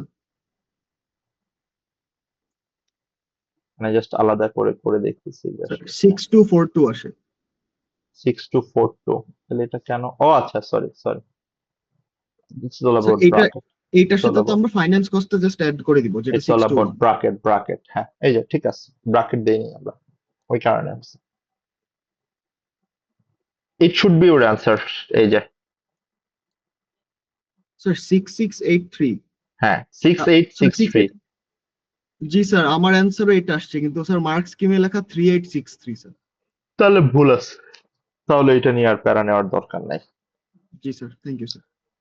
এখানে কি কোনো প্রপোর্শনেট কিছু ছিল? রিপোর্টিং 31 ডিসেম্বর জানুয়ারি 2025, না প্রপোর্শনেট না কিছু স্যার। ছিল না তো। সো ঠিক আছে, এটা ভুল হয়েছে তাহলে ওদের। এটা হয় ক্যাপলান বিপিপি কিটে অনেক সময় ওরা টাইপো এরর করে। তাহলে কি আমরা শেষ করব আজকে, মানে যদি আর কোনো কোয়েশ্চেন না স্যার থাকে? একটা কনসেপ্টের থেকে কোয়েশ্চেন ছিল, লিজের থেকে স্যার। বলেন না ভাই প্লিজ। স্যার লিজে তো স্যার আমরা দুই ভাবে করি স্যার, একটা হচ্ছে অ্যাক্রুড এক্সপেন্স আর একটা হচ্ছে প্রিপেড এক্সপেন্স, তাই না স্যার? স্যার একটা অ্যাক্রুড আর একটা প্রিপেড। না না না, লিস্ট পেমেন্টটা দুই ভাবে হয়, একটা হচ্ছে মানে হ্যাঁ, পেইড ইন accrued এরিয়ার, হচ্ছে। মানে পেইড ইন এরিয়ার, আর একটা হচ্ছে পেইড ইন অ্যাডভান্স। হ্যাঁ হ্যাঁ জি স্যার, আচ্ছা স্যার, অ্যাক্রুড হলে তো আমরা জাস্ট নর্মালি জাস্ট ক্যাশ ফ্লোটা করে আমাদের অ্যামোর্টাইজ কস্ট টেবিল বানাবো। হ্যাঁ। কিন্তু স্যার যদি প্রিপেড হয় তাহলে কি আমরা ক্যাশ ফ্লোটাকে আবার ইয়ার ওয়াইজ ডিসকাউন্টিং করা লাগবে? না না না না না, মানে আমরা ক্যাশ ফ্লোটাকে কিন্তু কোনোভাবেই মানে সব প্রসেস সেম, মানে ক্যাশ ফ্লো কিন্তু আমরা ডিসকাউন্টিং আসলে আলাদা করে করছি না। কিন্তু স্যার এই যে কিটে যে আমরা ম্যাথ করছিলাম স্যার, ওখানে আমি করছি স্যার, ওখানে কিন্তু তারা প্রিপেড যখন বলে যে প্রিপেডে পে করবে, হ্যাঁ। তখন স্যার কিন্তু ওরা ক্যাশ ফ্লোটাকে মনে করেন 700,000 যদি ক্যাশ ফ্লো হয়, হুম। আর একটা ইন্টারেস্ট রেট দেয়া আছে স্যার, ওইটা মনে করেন ইয়ার ওয়ানে ডিসকাউন্ট করে, ইয়ার টু তেও করে, ওইভাবে করে আর কি। মানে জাস্ট প্রিপেড থাকলে তারা ডিসকাউন্টিং করে ক্যাশ ফ্লোটাকে, না বাট না অ্যাক্রুডে করে না না না না, এরকম কিছু না। মানে ক্যাশ ফ্লোটার জন্য আসলে এটা হয় না। আপনি আমাকে এক্সাম কিটের রেফারেন্সটা দিলে আমি একটু দেখি তাহলে। স্যার একটু বের করতে হবে তাইলে। একটু দেখি, কারণ আমি এটা ডিফারেন্সটা বলি, এটা আইদার অ্যাডভান্স আর এটা আমারও প্রবলেম হয়েছিল এটাতে। এরিয়ার্স, এটা অনলি এফেক্ট করবে হচ্ছে আপনার অ্যামোর্টাইজেশন টেবিলে to calculate the finance cost. G sir, amortisation টেবিলে এফেক্টিভ তো বুঝতে পারছি স্যার, কিন্তু এই যে কুপন রেট মানে যেটা বেসিক্যালি হ্যাঁ। আমাদের ক্যাশ আউটফ্লো হয়, হ্যাঁ হ্যাঁ হ্যাঁ, স্যার, ওই কুপন রেট। আউটফ্লোটাকে ডিসকাউন্টিং করে ইয়ার না না ওয়াইজ না যে না ইন্টারেস্ট না দেয়া না আছে না, কুপন খালি রেটকে ডিসকাউন্টিং অ্যাডভান্স। করে না, তাহলে ওটা অন্য কোয়েশ্চেন। মানে ওটা তাহলে প্রেজেন্ট ভ্যালু বের করার কোয়েশ্চেন, মানে ওটা হচ্ছে আপনাকে প্রেজেন্ট ভ্যালু বের করতে হয়েছে, প্রেজেন্ট ভ্যালুটা দেওয়ার ছিল না, মানে ফেয়ার ভ্যালুটা দেওয়ার ছিল না। যদি না দেওয়া থাকে, হ্যাঁ আমি বুঝছি আপনার কথা, যদি না দেওয়া থাকে তখন ওই প্রত্যেক বছরের যে ক্যাশ ফ্লোটা, সেই ক্যাশ ফ্লো গুলাকে আপনি আপনার অ্যাপ্রোপ্রিয়েট যে ডিসকাউন্ট ফ্যাক্টর, সেই ডিসকাউন্ট ফ্যাক্টর দিয়ে মাল্টিপ্লাই করলে আপনি পান হচ্ছে প্রেজেন্ট ভ্যালু। এরকম কোন একটা সিনারিওর কোশ্চেন থাকতে পারে, আমাকে একটু বলেন, আমি তাহলে দেখতেছি রেফারেন্সটা। দেখি বিবিপি কিটে।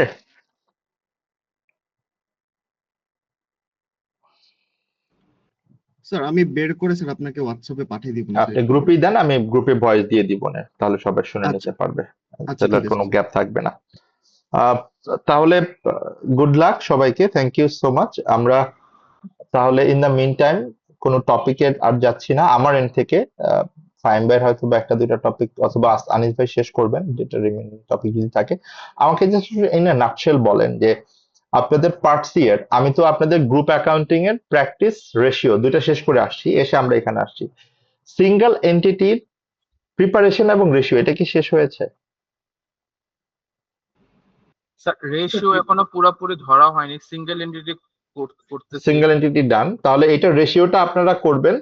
আহ, আরেকটা হচ্ছে একটা ক্যাশ ফ্লো স্টেটমেন্টের একটা ম্যাথ আমরা ইউজুয়ালি করে দিই, অথবা ওইটার রিলেটেড আমরা অবজেক্টিভ টেস্ট, কারণ ক্যাশ ফ্লো আপনাদের পার্সিতে আসবে না, এটা আপনার অবজেক্টিভ টেস্ট কোশ্চেন হিসেবে আসবে, তো সেটা আমরা হয়তো বা একটু দেখতে পারি। তাহলে ঠিক আছে, মোটামুটি আমাদের সিলেবাস শেষের দিকে, হোপফুলি খুব একটা প্রবলেম নাই, আমরা ঠিক জায়গায় আছি, খুব ভালো জায়গায় আছি।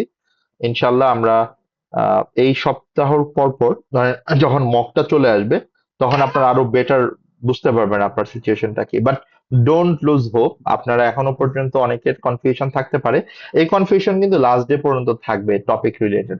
দেখবেন অনেক কিছু মনে করতে পারছেন না, অনেক কিছু দেখবেন মনে হবে অনেক ইজি টপিক ভুলে যাচ্ছেন, that's a continuous thing. But এর মধ্যেই আপনারা যারা এক্সাম দিচ্ছেন, যারা কনফিডেন্টলি এক্সামটা অ্যাটেম্প করবেন ওই 3 ঘন্টায় আপনি পুরো পয়েন্টটা যখন দিয়ে আসবেন, that will ensure your pass. And obviously I can make sure যে আমাদের এন্ড থেকে যেভাবে আমরা প্রিপারেশন নিয়েছি, লাইক একটা কম্পাইলড ওয়েতে, ইনশাল্লাহ উইল গেট পাস, ভালো মার্ক পেয়ে পাস করবেন ইনশাল্লাহ। And in the mean time এই সময়টাতে আমি অনেক বেশি আপনাদেরকে ট্রাই করব, যদি আপনাদের কোনো কোয়েশ্চেন কনফিউশন থাকে প্লিজ গ্রুপে বলেন, আমাকে হোয়াটসঅ্যাপে বলেন, হোয়াটএভার, আমরা একটু কুইকলি প্রম্পটলি রেসপন্স করার ট্রাই করবো, তাহলে আপনার কনফিডেন্সটাও ঠিক থাকবে যে এটার জন্য আর আপনি মানে হয় না যে একটু ডিস্টেন্স অথবা গ্যাপ ফিল করা, সেটা হবে না ইনশাল্লাহ। সো থ্যাংক ইউ সবাইকে। আমরা তাহলে আগামী রিভিশন ক্লাসটা যেটা বলেছি ফ্রাইডেতে অ্যাজ ইট ইজ 3টা বাজে ফিজিক্যালি ইনশাল্লাহ আমরা থাকবো, এবং সেখানে ওদিনের প্ল্যান কি, মানে কি করাবেন? আহ আমরা বেসিক্যালি এই আজকে যে কাজটা করলাম, এই কাজটা আসলে নেক্সট উইক থেকে আমার শুরু করার কথা ছিল। মাই প্ল্যান ইজ, আমি এই যে একটা পকেট নোট দিয়ে রাখছি, এই পকেট নোটের টপিক অনুযায়ী আমরা একটা রিভিশন দিব, এবং সেই রিলেটেড যদি আপনার কোনো কোয়েশ্চেন্স থাকে, আমরা চেষ্টা করব কোয়েশ্চেন গুলোর রেসপেক্টিভ কনসেপ্ট আনসার করে যেতে, এবং যদি ওই কনসেপ্টের সাথে কোনো কিটেরও প্রশ্ন থাকে, সেই প্রশ্নটাও আমরা ডিসকাশন করে যাব। সো এক কথা আপনি বলতে পারেন যে রিভিশন অ্যান্ড প্রবলেম সলভিং। তো কতক্ষণ নিবেন? ইট উইল বি লাইক একটা গ্যাপ দিয়ে আমরা হয়তো বা 3 আওয়ার্স অথবা 2.5 আওয়ার্স, সো ইট ডিপেন্ডস। যদি আমি দুইটা ক্লাস নিব, তো সেই ক্ষেত্রে হোপফুলি কভার হয়ে যাবে আমাদের পুরো টপিক গুলো। হ্যাঁ, ওকে। আর স্যার আমরা যে মক দিব এটাকে আপনি চেক করবেন? এই মকটা আসলে এখন আর আমাদের এন্ডে চেক করার জায়গাটা কম থাকে, মানে এটা আপনি যখন আপনার এসএসসি প্ল্যাটফর্মে দিবেন, ওইটা যদি স্ক্রিনশট করে আমাকে দেন, so I will check it out, I can check it out, but এটা আসলে ওই প্ল্যাটফর্ম থেকে স্ক্রিনশট নেওয়া অথবা করাটা একটু ডিফিকাল্ট। বাট আপনারা একটু প্রিপারেশনটা শেষ করেন, হোয়াট উই ক্যান ডু, আমরা একটা মক, বাট এটাও সেম, মানে এটা আসলে এখন যেহেতু কম্পিউটার বেসড, আগে এটা খুব ইজি ছিল সেট আপটা করা, অথবা এটা আসলে প্র্যাকটিসটা চেকটা করা। সো স্টিল যদি আপনি ওইটাও ফেস করেন যে না, একটা অ্যাসেসমেন্ট আমরা হয়তো বা ট্রাই করবো আপনাদেরকে দেওয়ার, সেটা আমি অফকোর্স রিভিশনের পর একটা অ্যানাউন্সমেন্ট দিব, কোনো প্রবলেম নাই। ওকে ওকে। আহ, আর কোনো কোয়েশ্চেন কি ছিল? হ্যাঁ, স্যার রেশিওর আনসার গুলো যদি আমি লিখে দিই আপনাকে, আপনি একটু চেক করে নিতে চেক করে পারবেন? দিব, হ্যাঁ হ্যাঁ, আমাকে মেইল করেন অথবা হোয়াটসঅ্যাপে দেন, হোয়াটএভার, যেটাতে আপনি কনভিনিয়েন্ট। এখন শুরু করে নেই, শুরু করবো। Please please please, thank thank you you. Sir. তাহলে জি, তাহলে ঠিক আছে, নেক্সট ফ্রাইডে ইনশাল্লাহ দেখা হচ্ছে। Okay sir. Okay sir, thank you. আসসালামু আলাইকুম।